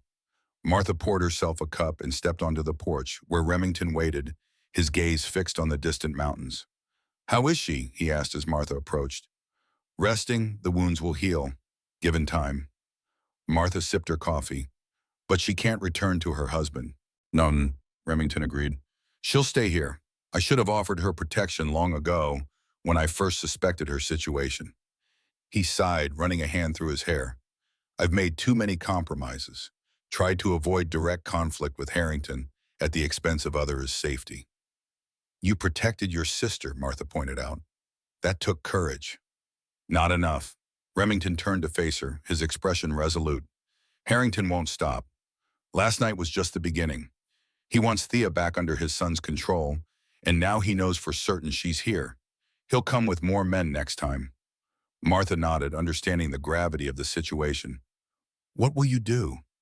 What we should have done from the start. Take the fight to him, but not with guns or violence, with the law. Remington's voice hardened. James Harrington's abuse of Thea wasn't just immoral, it was criminal. And I have evidence, documentation of her injuries, witness statements from Colorado. Enough to bring charges if we can get to the territorial judge in Cheyenne. Harrington has influence, Martha cautioned. Money buys loyalty, even in courtrooms. Yes, but even his influence has limits. And I have resources too, friends in the territorial government, men who served with me during the war. Remington hesitated. I'm riding to Cheyenne tomorrow, Martha. I need to set this in motion before Harrington can move against us again. Martha understood what he wasn't saying. You want me to stay here, to help protect Thea and Rosa. Yes, it's a lot to ask, I know.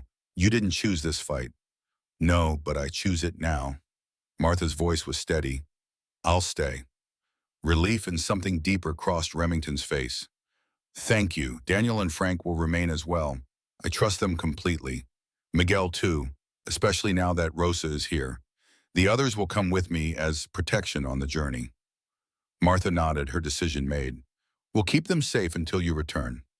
Remington moved closer, his eyes holding hers. Martha, there's something else. Something I found in town yesterday before the raid. He reached into his pocket and withdrew a folded paper, handing it to her. Martha opened it with a sense of foreboding. It was a wanted poster, crudely printed but official-looking, with Victor Reed's name and description prominently displayed. The charge, fraud, and theft. Victor is alive? Martha whispered, stunned. Apparently so, Remington confirmed. According to the sheriff in Dust Creek, he was seen in a mining camp north of here 2 weeks ago. The poster is from a bank in Denver. Seems he borrowed money there too, using false collateral. Martha stared at the paper, emotions warring within her. Relief that Victor wasn't dead, anger at his abandonment, concern about what his reappearance might mean for her precarious new life. I thought you should know, Remington said gently, in case he turns up here. The man has a pattern of seeking out those who've helped him in the past. Thank you, Martha said, folding the paper carefully. I appreciate the warning. They stood in silence for a moment, watching the sun climb higher over the Wyoming landscape. Despite the dangers they faced, Harrington's vendetta, Victor's potential return, the everyday perils of frontier life, Martha felt strangely calm. For the first time in years, she was facing adversity with clear purpose, alongside people she was beginning to trust. We'll weather this, Remington said, as if reading her thoughts. Together. Martha nodded, finding truth in his words. Whatever came next, Harrington's men, Victor's schemes, or unforeseen challenges, they would indeed face it together. And in that knowledge, she found an unexpected measure of peace. The morning of Remington's departure dawned clear and cool, the air sharp with the scent of sage and pine carried down from the mountains. Martha rose before the sun, moving quietly through the kitchen to prepare provisions for the journey to Cheyenne.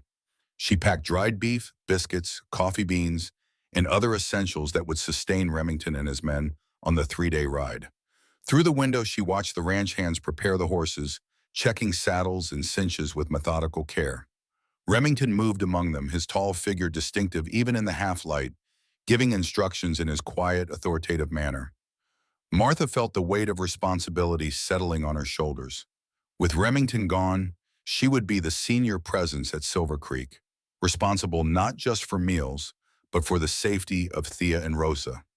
She had faced graver dangers during the war, had made life-and-death decisions in field hospitals under artillery fire. But this felt different, more personal, with more at stake than she had allowed herself to care about in years. The kitchen door opened, admitting Thea. She moved with less difficulty now, her injured ankle healing well, though she still favored it slightly. She had abandoned the masculine attire of Thomas, reverting to a simple dress borrowed from Rosa's belongings. With her short hair and angular features, she retained an androgynous quality that Martha found striking, a visual reminder of the boundaries this young woman had crossed, both literally and figuratively. Noah's almost ready to leave, Thea said, pouring herself coffee from the pot Martha had prepared. He wants to speak with you before they go. Martha nodded, wiping her hands on her apron. How was Rosa this morning? Sleeping still, Miguel stayed with her most of the night. Thea's expression darkened. Diego will come looking for her, you know, once he realizes where she's gone. Let him try, Martha said, her voice harder than she had intended. This ranch has already withstood one attack. We'll be prepared for another. Thea studied her over the rim of her coffee cup. You're different than I expected, she said after a moment. Noah described you as kind and gentle. I see that, but there's steel underneath. Martha allowed herself a small smile. The war forged many things in fire, Miss Collins. Some visible, some not. Please, just Thea. The younger woman set down her cup. And I understand more than you might think. My marriage to James, it wasn't what I would have chosen as a crucible, but it taught me what I'm made of. Before Martha could respond, Remington appeared in the doorway, his trail coat already on, hat in hand. Martha, may I have a word? She followed him outside onto the porch where the eastern sky was just beginning to lighten with the approaching dawn. The air was still, the ranch quiet save for the soft nickering of horses and the distant call of a meadowlark. I've left instructions with Daniel about the ranch operations, Remington said without preamble. Frank will handle the livestock, and Miguel knows the irrigation schedules. They'll follow your lead for everything else. Martha nodded. We'll manage. How long do you expect to be gone? A week if all goes well, perhaps longer if there are delays in Cheyenne. He hesitated. Harrington will likely make another attempt while I'm away. He'll see my absence as an opportunity. I know, Martha replied simply. We'll be vigilant. Remington studied her face in the growing light. I've hidden rifles in the root cellar. The new Winchester repeaters. 5 of them. Daniel knows where. Don't hesitate to use them if necessary. The practicality of his concern touched Martha more than flowery reassurances would have. He wasn't underestimating the danger or her ability to face it. I pray it won't come to that, she said, but if it does, we'll defend what's ours. Something flickered in Remington's eyes at her use of ours, though he didn't comment on it.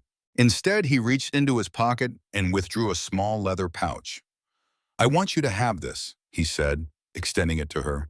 Consider it additional payment for your services, though it's worth far more than money to me. Martha accepted the pouch, curiosity overcoming her natural reluctance to accept gifts. Inside was a silver pocket watch, intricately engraved with a cavalry insignia. When she opened it, she found an inscription on the inner case. To Lieutenant N. Remington, in grateful remembrance. Nurse M. Reed, Gettysburg, 1863.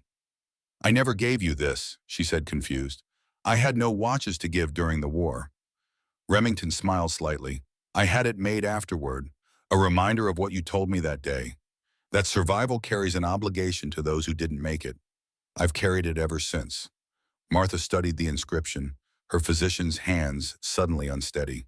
Words spoken amid the chaos and carnage of war, words she'd offered to countless broken men, had somehow anchored this one, carried him through years she'd spent burying her own memories.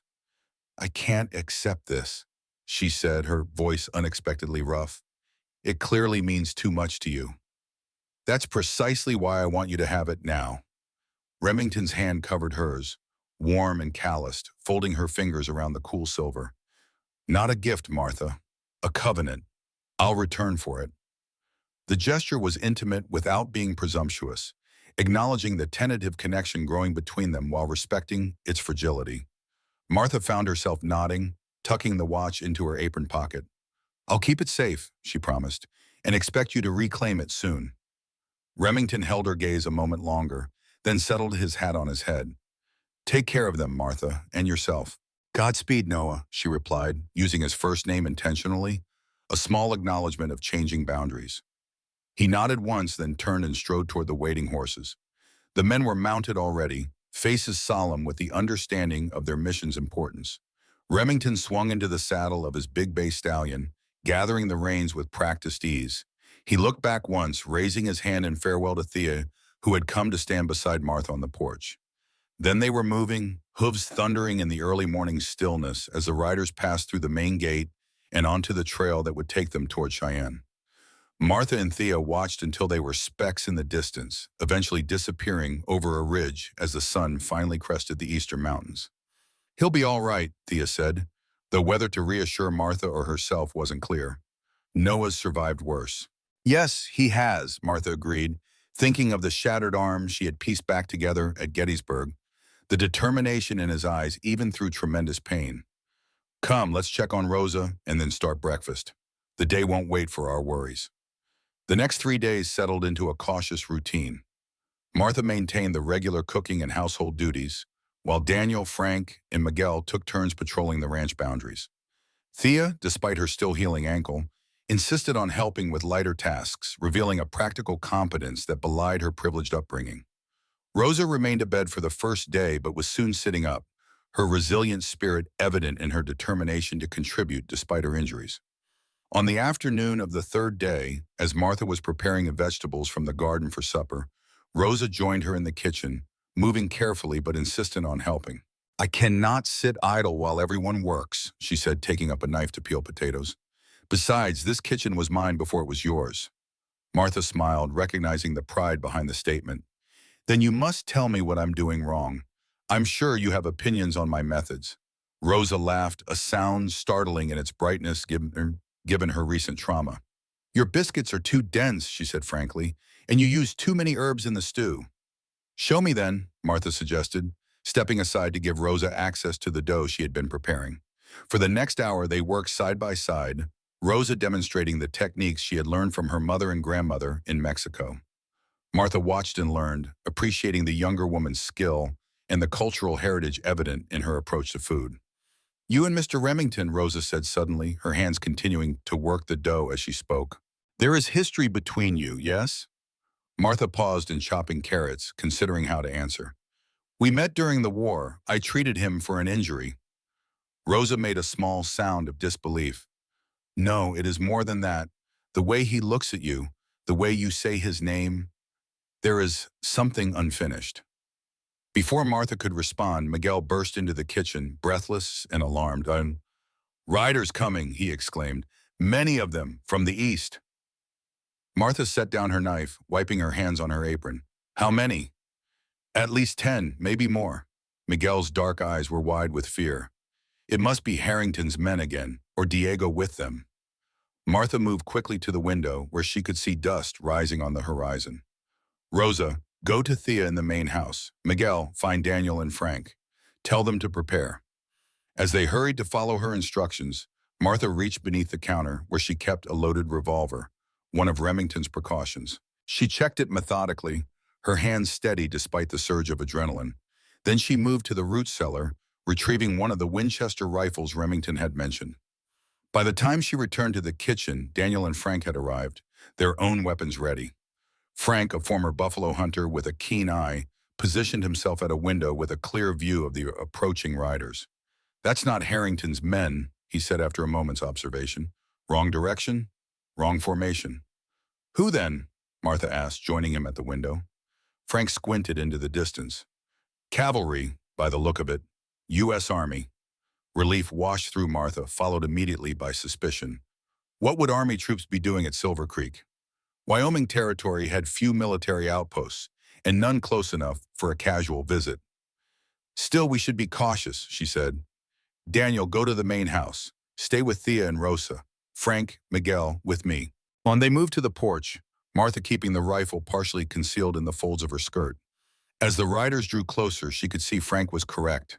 These were cavalry troopers, led by an officer whose insignia identified him as a captain.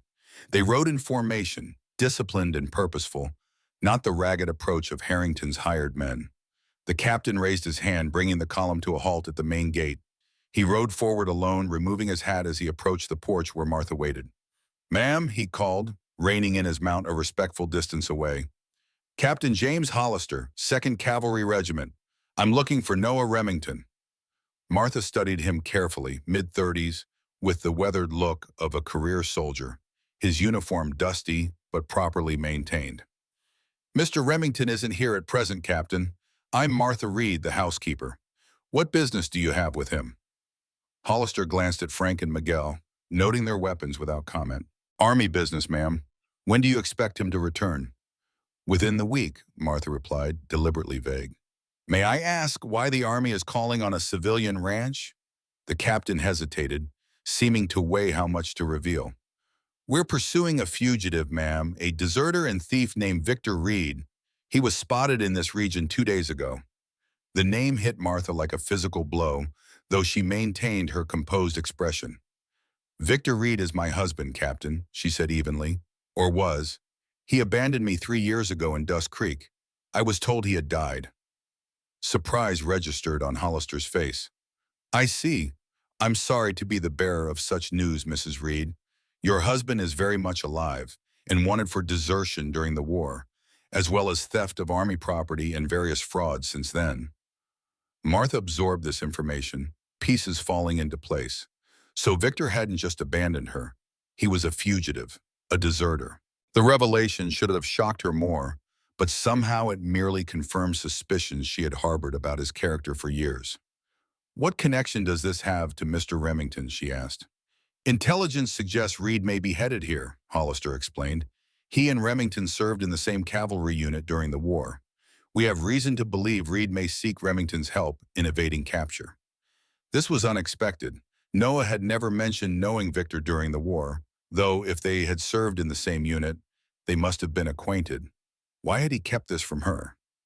Captain Hollister, Martha said carefully, Mr. Remington has gone to Cheyenne on business.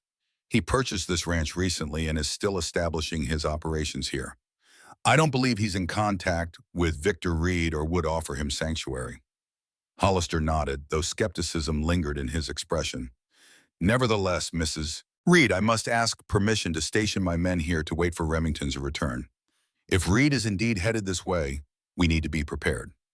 Martha considered the request. Having Army troops at Silver Creek would provide additional protection against Harrington's men, but it would also complicate matters if, when, Victor appeared. And she couldn't shake the feeling that there was more to the situation than the captain was revealing. You may establish camp near the North Corral, she decided, pointing to an area visible from the house but separate from the main ranch buildings. I must insist that your men respect our privacy and operations. We have injured personnel recovering in the main house. Of course, ma'am. Hollister replaced his hat. We'll be discreet. Thank you for your cooperation. As the captain rode back to his waiting troops, Martha turned to Frank and Miguel. Keep an eye on them, she instructed quietly. Be courteous, but watchful. I need to speak with Thea. In the main house, she found Thea and Rosa in the study, anxiety evident in their postures. Daniel stood guard by the window, rifle ready. Army troops, Martha explained before they could ask. They're looking for Victor Reed, my husband. Victor? Thea repeated, confused. What does he have to do with us? Apparently he and your brother served together during the war, Martha said. The captain believes Victor may be headed here, seeking Noah's help. Thea's expression shifted from confusion to understanding. Of course, the 5th Pennsylvania Cavalry. Noah mentioned a Reed in his unit, but I never made the connection to your husband. Noah never mentioned this to me, Martha said, unable to keep a hint of accusation from her voice, even when he showed me the wanted poster. Thea looked uncomfortable. I'm sure he had his reasons, Martha. Noah doesn't keep secrets without cause. Well, he's kept this one, Martha replied, turning to look out the window where the cavalry troops were establishing their camp. And now I have to deal with the consequences. Rosa spoke up from her seat by the fireplace. What will you do if this Victor comes here? If he is your husband, you have obligations. Martha turned back to face them, her decision already made. Victor abandoned those obligations 3 years ago. He abandoned me. My loyalty now is to Silver Creek and to all of you. She looked directly at Thea, and to your brother, who, despite his secrets, has treated me with more respect in a few days than Victor did in years of marriage. Thea seemed reassured by this declaration. What do we do now? We wait, Martha said simply. We maintain our routines, keep watch, and prepare for whatever comes next. If Victor appears, we'll deal with him then. If Harrington's men return, the presence of Army troops may discourage them. The next 2 days passed in uneasy vigilance. Captain Hollister and his men kept to themselves, patrolling the ranch perimeter but otherwise interfering little with daily operations. Martha maintained her cooking duties while keeping a watchful eye on the military encampment. Something about the situation still troubled her, though she couldn't pinpoint what exactly raised her suspicions. On the evening of the 5th day since Remington's departure, as Martha was preparing supper, A commotion arose from the direction of the soldiers' camp. She moved to the window in time to see a rider approaching from the west, the opposite direction from which the troops had come. The figure was slumped in the saddle, clearly exhausted, the horse moving at a slow walk rather than a gallop. As the rider drew closer to the cavalry camp, several soldiers moved to intercept him, weapons raised. Martha strained to see in the fading light. There was something familiar about the rider's posture, the set of his shoulders despite his evident fatigue. When he raised his head at the soldier's challenge, Martha felt a jolt of recognition. Victor. She set down the pot she had been holding and moved swiftly to the door, uncertain what she intended to do, but knowing she needed to see him to confront the ghost who had haunted her life for 3 years. By the time she reached the yard, the soldiers had surrounded Victor, forcing him from his horse. Even from a distance, Martha could see how changed he was. Thinner, his once handsome face haggard and unshaven, his clothes filthy and torn. He offered no resistance as the soldiers bound his hands, though he scanned the ranch buildings as if searching for something, or someone. His gaze found her, standing halfway between the kitchen and the soldiers' camp. Even across the distance, Martha felt the impact of recognition, saw his body stiffen momentarily before he was roughly pushed toward Captain Hollister's tent. Daniel appeared at Martha's side, rifle in hand. "That's him? Your husband?" Martha nodded, her throat tight with unexpected emotion. Not love or longing, those had died long ago, but a complex mixture of anger, pity, and a strange sense of closure at seeing him in such reduced circumstances. "What will they do with him?" Daniel asked. "Military justice for desertion is harsh," Martha replied. "Imprisonment at least, execution at worst, though that's rare in peacetime." She turned back toward the kitchen, her mind racing. Despite everything, despite the abandonment and the lies, she couldn't simply stand by while Victor faced a firing squad, not without at least hearing what he had to say for himself. "I'm going to speak with Captain Hollister," she decided. "Stay with Thea and Rosa. Keep them inside." Before Daniel could protest, Martha straightened her apron, squared her shoulders, and marched toward the cavalry camp. The sentry at the perimeter moved to block her path, but she fixed him with the stern gaze that had cowed many a recalcitrant patient during the war. "I am Mrs. Reed," she said firmly. "That man is my husband. I have a right to speak with your captain." The young trooper hesitated, then stepped aside. "Yes, ma'am. The captain's tent is straight ahead." Martha found Hollister outside his tent, speaking in low tones with his lieutenant, while Victor sat on the ground nearby, hands still bound, a guard standing over him. He looked up as she approached, his eyes widening. "Martha," he said, his voice hoarse with exhaustion and emotion. "My God, I never thought—" "Be silent, prisoner," the guard ordered, prodding Victor with the barrel of his rifle. Martha turned to Hollister. "Captain, I request a few minutes alone with my husband." Hollister frowned. "Mrs. Reed, this man is a military prisoner charged with serious offenses. I cannot—" "He is still my husband," Martha interrupted, "and I have information that may be relevant to your investigation." This wasn't strictly true, but she needed to speak with Victor privately to understand why he had come to Silver Creek. The captain considered her request. "5 minutes," he conceded finally. "Lieutenant Hayes will remain within earshot, but you may speak privately." He instructed the guard to take Victor to a nearby supply tent, then nodded to Martha.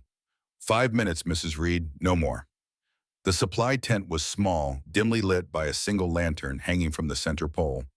Victor sat on a crate, his bound hands resting in his lap, his head bowed. When Martha entered, he looked up slowly, as if the movement required tremendous effort. "Martha," he said again, "you're alive. You're here." "No thanks to you," she replied coldly. "You left me with nothing but debts, Victor. I was sold at auction to cover what you owed Harrington." Genuine shock registered on his face. "Sold? My God, Martha, I never thought—" "I left you money. In the book, the gray medical text on the shelf, $500. Martha stared at him, processing this revelation. The medical books had remained unopened after his disappearance, too painful a reminder of the future they had once planned together. If money had indeed been hidden there, it was likely still in place, undiscovered in her hasty departure from Dust Creek. "It hardly matters now," she said. What are you doing here, Victor? Why come to Silver Creek? Victor shifted on the crate, wincing as the movement jarred some unseen injury. Remington, he said simply. I need to warn him. Warn him about what? Hollister isn't what he seems. Victor lowered his voice, glancing toward the tent entrance, where the lieutenant presumably stood guard. He's working for Harrington. Martha felt a chill despite the warm evening. Explain. Harrington has connections in the territorial government, influence with certain Army officers stationed in Wyoming. He discovered Remington's identity, his history during the war. He's using Hollister to eliminate a rival. Victor leaned forward urgently. Those aren't regular cavalry troops out there, Martha. Some are, but the rest are Harrington's men in stolen uniforms. The suspicions that had nagged at Martha suddenly crystallized. The troopers' uneven discipline, the vagueness of their mission, Hollister's insistence on waiting for Remington's return instead of pursuing their supposed fugitive, all made sense if this was an elaborate trap. How do you know this? She demanded, still skeptical of Victor's claims given his history of deception. Because Harrington tried to recruit me first, Victor admitted. When I was in that mining camp north of here, his men found me. Offered to clear my debt and my military record if I helped them set up Remington. Said they knew I had served with him. And you refused? Martha's tone made it clear how unlikely she found this scenario. Victor met her gaze directly. Yes, Martha, I refused. Despite what you think of me, despite everything I've done wrong, I couldn't betray a fellow soldier that way, especially not to Harrington. His voice hardened. That man destroyed many lives in Dust Creek. I saw what he did to families who crossed him. Martha studied him, searching for signs of the familiar deceit. But Victor's eyes held only exhaustion and what appeared to be genuine concern. Why should I believe you, she asked finally. Why come here now after 3 years of silence? Victor sighed, seeming to age before her eyes. Because I owe Remington a debt. At Cold Harbor, when I was wounded, he carried me off the field under fire. I would have died there without him. He looked down at his bound hands. I've failed at most things in my life, Martha. I failed you worst of all, but I couldn't fail in this. Not again. The mention of Cold Harbor, one of the war's bloodiest battles, rang true. Noah had never spoken of his service there, but the timing aligned with his military record as she understood it. How did you know I would be here? She asked, still processing his story. I didn't, Victor replied simply. I came for Remington. Finding you here, it's providence, perhaps. A chance to make one thing right before they hang me. Martha's internal clock warned her their time was nearly up. She needed to decide quickly whether to trust Victor's warning. If he was lying, she risked alarming the ranch unnecessarily. If he was telling the truth, they were all in grave danger from an enemy already inside their gates. Victor, she said, her voice low and urgent, if what you say is true, why haven't they moved against us already? Why the charade? They're waiting for Remington, Victor explained. Harrington wants him eliminated, but he wants it to look legitimate, a military execution for harboring a deserter. That's where I come in. Once Remington returns, Hollister will claim I sought sanctuary here, that Remington was aiding a fugitive. It gives him the pretext to arrest or kill Remington while maintaining the appearance of legal authority. The tent flap opened, admitting Captain Hollister. Time's up, Mrs. Reed, he said briskly. The prisoner needs to rest before tomorrow's interrogation. Martha stood, smoothing her skirt to hide the trembling of her hands. Of course, Captain. Thank you for your consideration. She glanced once more at Victor, trying to communicate without words that she had heard and understood his warning. His slight nod was the only acknowledgement. As she walked back to the kitchen, Martha's mind raced with possibilities. If Victor was telling the truth, and her instincts increasingly suggested he was, they needed to prepare for an attack that could come at any moment, particularly if Remington returned earlier than expected. In the kitchen, she found Thea, Rosa, and the ranch hands waiting anxiously for news. Martha closed the door behind her, ensuring no one outside could overhear. We have a problem, she said without preamble. Those soldiers may not be what they claim. Victor believes they're working for Harrington, waiting to ambush your brother when he returns. Thea paled visibly. How can we know if he's telling the truth? We can't be certain, Martha admitted, but it explains the discrepancies I've noticed in their behavior, and it aligns with what we know of Harrington's methods. Daniel, ever practical, cut to the heart of the matter. What do we do? Martha considered their options. We need to warn Noah before he rides into a trap. Someone has to get to the Cheyenne Road, intercept him on his return journey. I'll go, Miguel volunteered immediately. I'm the fastest rider. Martha nodded. Take the mountain trail. It's less likely to be watched. The rest of us need to prepare for the possibility that Hollister will move against us once he realizes we suspect something. We're outnumbered, Frank pointed out grimly. 10-4, assuming all of them are involved. Then we need to even the odds, Martha replied, her wartime experience supplying strategies she had never thought to use again. Rosa, do you know if there are any other weapons on the ranch? Anything Noah might have hidden besides what we already know about? Rosa nodded. In the stable, beneath the loose floorboard in the tack room. Noah kept a shotgun and ammunition there. Good. Frank, retrieve it without being seen. Daniel, check our food and water supplies. If we need to barricade ourselves in the main house, we should be prepared for a siege. Martha turned to Thea. Your ankle, how well can you move if we need to escape quickly? Well enough, Thea assured her. Better to run on a sore ankle than face my father-in-law's men. Martha made her decision. Miguel leaves tonight for the Cheyenne Road. The rest of us will continue as normal, giving no indication that we suspect anything. But we'll prepare for the worst. She reached into her pocket, feeling the solid weight of the silver watch Noah had entrusted to her. We promised to keep each other safe, she said quietly. All of us, and that's what we'll do. After Miguel had slipped away under cover of darkness, Martha returned to her quarters, mind still churning with plans and contingencies. The small room felt different now, no longer a strange place assigned to her by circumstance, but a space she had begun to consider her own. On the bedside table sat her tin box containing James's badge and letter, now joined by Noah's silver watch. Symbols of the past and a possible future, both equally uncertain. She opened the box and took out the watch, running her thumb over the inscription. Noah had carried this for years, a talisman of sorts, a reminder of words she had spoken without fully understanding their impact. Now it connected them across the miles, a tangible promise of his return. Martha closed her eyes, allowing herself a rare moment of prayer, not the formal recitations of her childhood faith, but a simple, direct plea for protection. For Noah on the road from Cheyenne, for Victor in Hollister's camp, for the small band of people who had become her unexpected allies and friends. Whatever came tomorrow, she would face it with the same courage she had found on battlefields and in field hospitals. Not for herself alone this time, but for all of them, for the fragile community that had begun to form at Silver Creek, a place where wounded souls might heal together. Outside, the Wyoming night settled over the ranch, stars bright in the vast sky above. Somewhere to the east, Noah Remington rode toward home, unaware of the danger awaiting him. Somewhere closer, Victor Reed sat bound in a tent, paying a debt long overdue. And here, in this small room off the kitchen, Martha Reed made her stand, choosing loyalty to a new future over the ghosts of the past. Morning would bring whatever it would bring. Until then, she would prepare, she would plan, and she would hold fast to the conviction that had sustained her through the war's darkest days. That courage, when shared, multiplies rather than divides. That together, they might yet survive the flames of this frontier crucible. Dawn broke with a strange stillness over Silver Creek Ranch.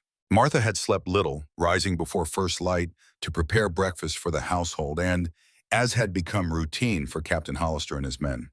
If Victor's warnings were true, maintaining appearances was critical until Miguel could intercept Noah on the Cheyenne Road. As she moved about the kitchen, Martha kept a careful eye on the cavalry camp through the window. The soldiers were up early, their movements suggesting heightened alertness.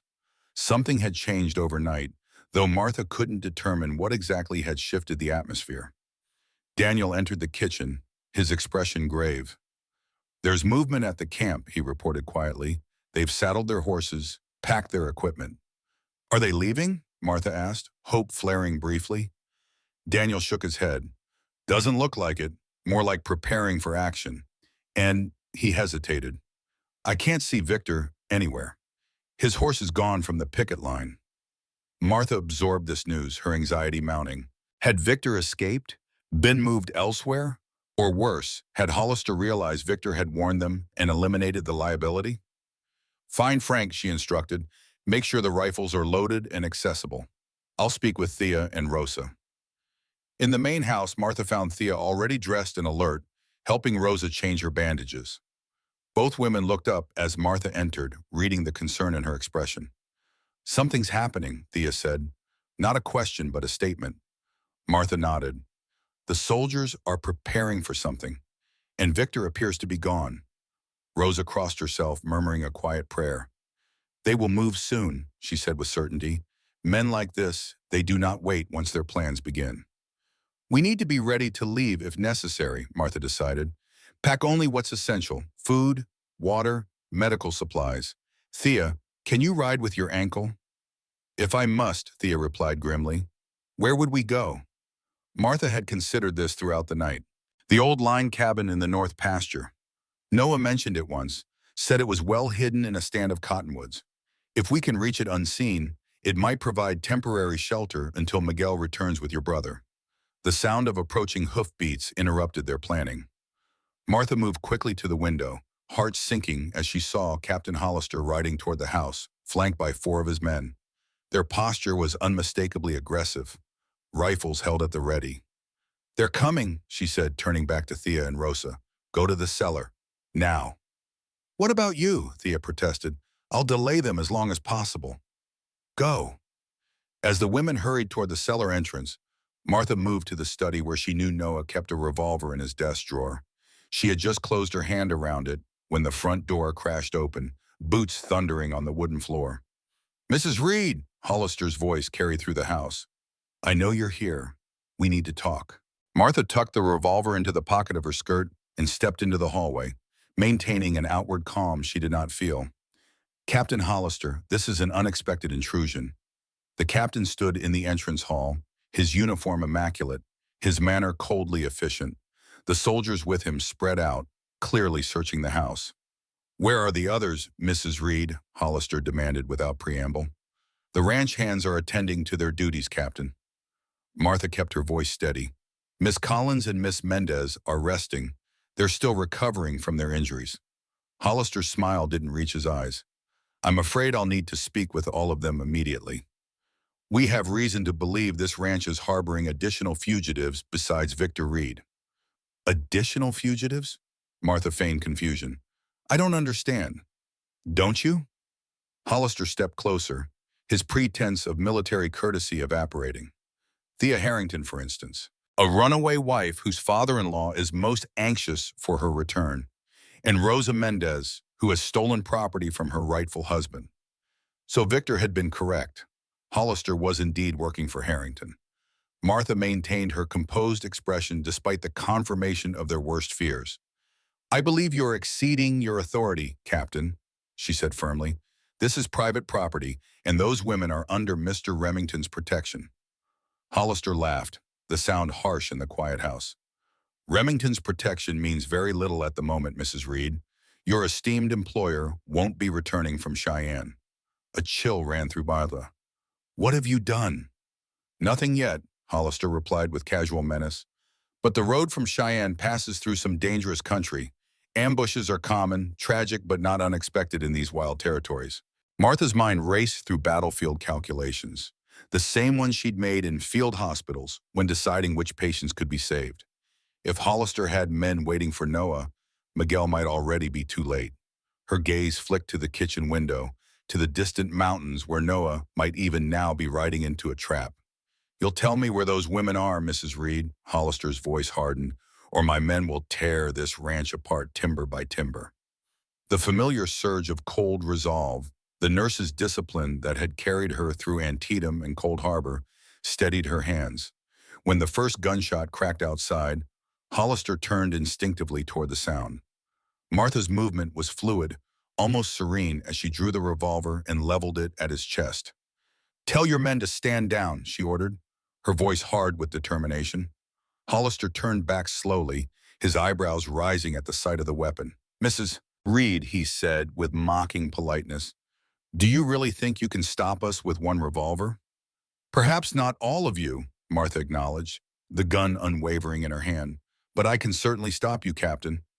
One of the soldiers moved toward her, but Hollister raised a hand, halting him. Mrs. Reed served as a nurse during the war, he told the man. She's seen more death than you have, soldier. I believe she's entirely capable of pulling that trigger. Martha silently thanked her years of medical practice that had given her steady hands even under extreme pressure. Order your men out of the house, Captain. Hollister studied her for a long moment, clearly recalculating his approach. Very well, he said finally, nodding to his men. Outside, now. The soldiers withdrew reluctantly, leaving Hollister alone with Martha in the hallway. You're only delaying the inevitable, he said once they were gone. Harrington wants his daughter-in-law back. He wants this ranch. And he's paid handsomely to ensure he gets both. Then he's wasted his money, Martha replied, because neither Noah Remington nor I intend to surrender what's ours. The sound of more gunfire erupted outside, closer now, accompanied by the thunder of approaching horses. Hollister's expression shifted, alarm replacing confidence as he glanced toward the door. That would be Mr. Remington returning, Martha said, her voice suddenly lighter than it had been in years. The faintest curl touched her lips, not quite a smile, but the promise of one. Your employer miscalculated, Captain. Hollister's face contorted, hand darting toward his holster. The metallic click of Martha's cocked revolver stopped him cold. A nurse knows exactly where to shoot a man to ensure he bleeds out slowly, she said with clinical detachment. Don't test that knowledge. The door crashed open, admitting Daniel, his face streaked with trail dust and excitement.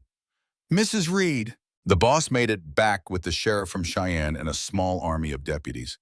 They've already rounded up half those fake soldiers. The rest scattered like jackrabbits. Relief flooded through Martha, though she kept the revolver trained on Hollister. And the others? Running for the hills, Daniel reported with satisfaction. Turns out they weren't real soldiers at all, just Harrington's hired guns. Hollister's expression hardened into hatred. This isn't over, he spat. Harrington has influence beyond this territory. Remington can't hide forever. He won't need to hide, came a familiar voice from the doorway. Noah Remington stepped into the hall, dusty from the trail but very much alive, his own revolver pointed at Hollister. Because Tobias Harrington is currently explaining his numerous crimes to a territorial judge. Martha felt her knees weaken with relief at the sight of him, though she maintained her stance, the revolver still aimed at Hollister's chest. Noah moved to her side, his presence solid and reassuring. I'll take it from here, Martha, he said gently. She lowered the weapon slowly, releasing a breath she hadn't realized she was holding. You're earlier than expected, she managed to say, her voice steadier than she felt. A smile touched Noah's eyes, warm with admiration. Fortunately so, it seems. He looked at Hollister, all warmth vanishing from his expression. Daniel, escort the captain outside to join his associates. The sheriff will want to speak with him. As Daniel led Hollister away, Noah turned back to Martha. Are you all right? Where are Thea and Rosa? In the cellar, Martha replied, finally allowing the revolver to lower completely. They're safe. We all are now. Noah stepped closer, his gaze searching her face. Miguel reached us yesterday, told us everything. Victor's warning saved us from riding into an ambush. He hesitated. Victor himself escaped last night, apparently. The sheriff's men are looking for him. Martha nodded, unsurprised. Victor had always possessed an uncanny ability to slip away when circumstances turned against him. But this time, at least, he had done one right thing before disappearing. What happened in Cheyenne? She asked. Better than we could have hoped, Noah replied. The territorial judge granted an immediate hearing when he saw the evidence against Harrington. Arrest warrants were issued not just for him, but for his son James and several of their associates. His expression softened. It's over, Martha. Thea is free. We all are. The enormity of it washed over her, the danger they had faced, the narrow escape, the sudden promise of safety after days of tension. Martha swayed slightly, the revolver nearly slipping from her grasp. Noah caught her arm, steadying her, and gently took the weapon. You've been so strong, he said quietly. For all of us. Let me be strong for you now.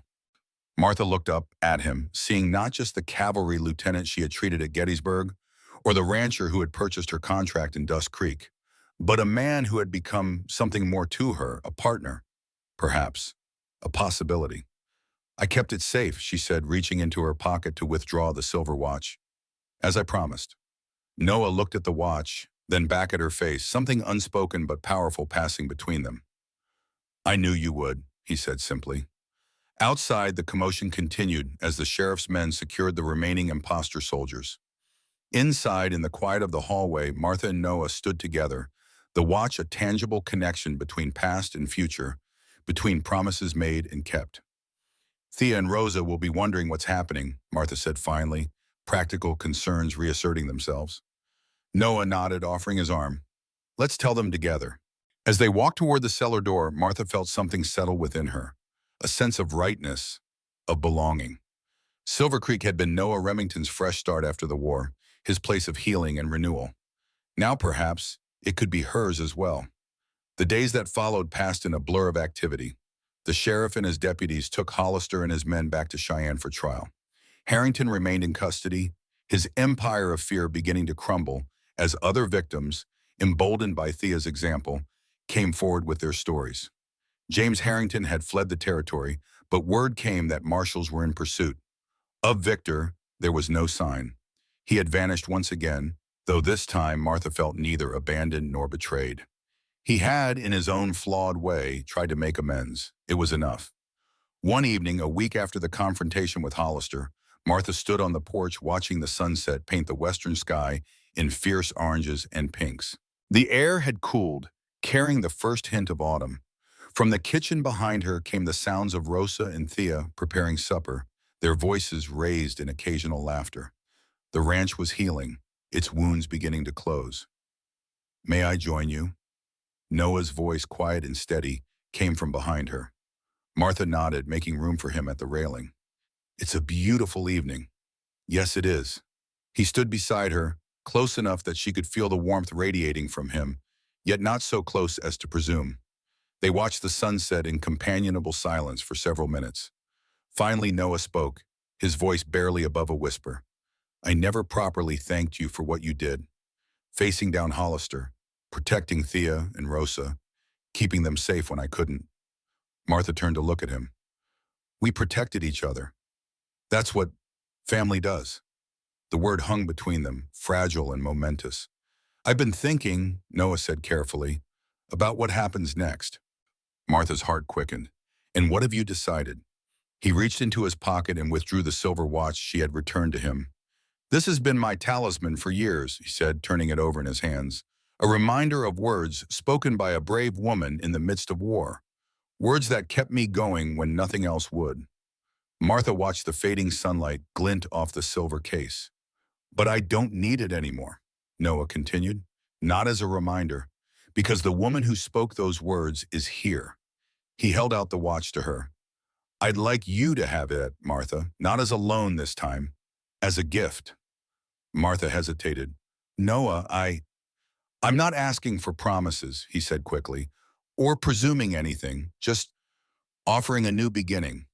For both of us, if you want it. Martha looked at the watch, then up at Noah's face.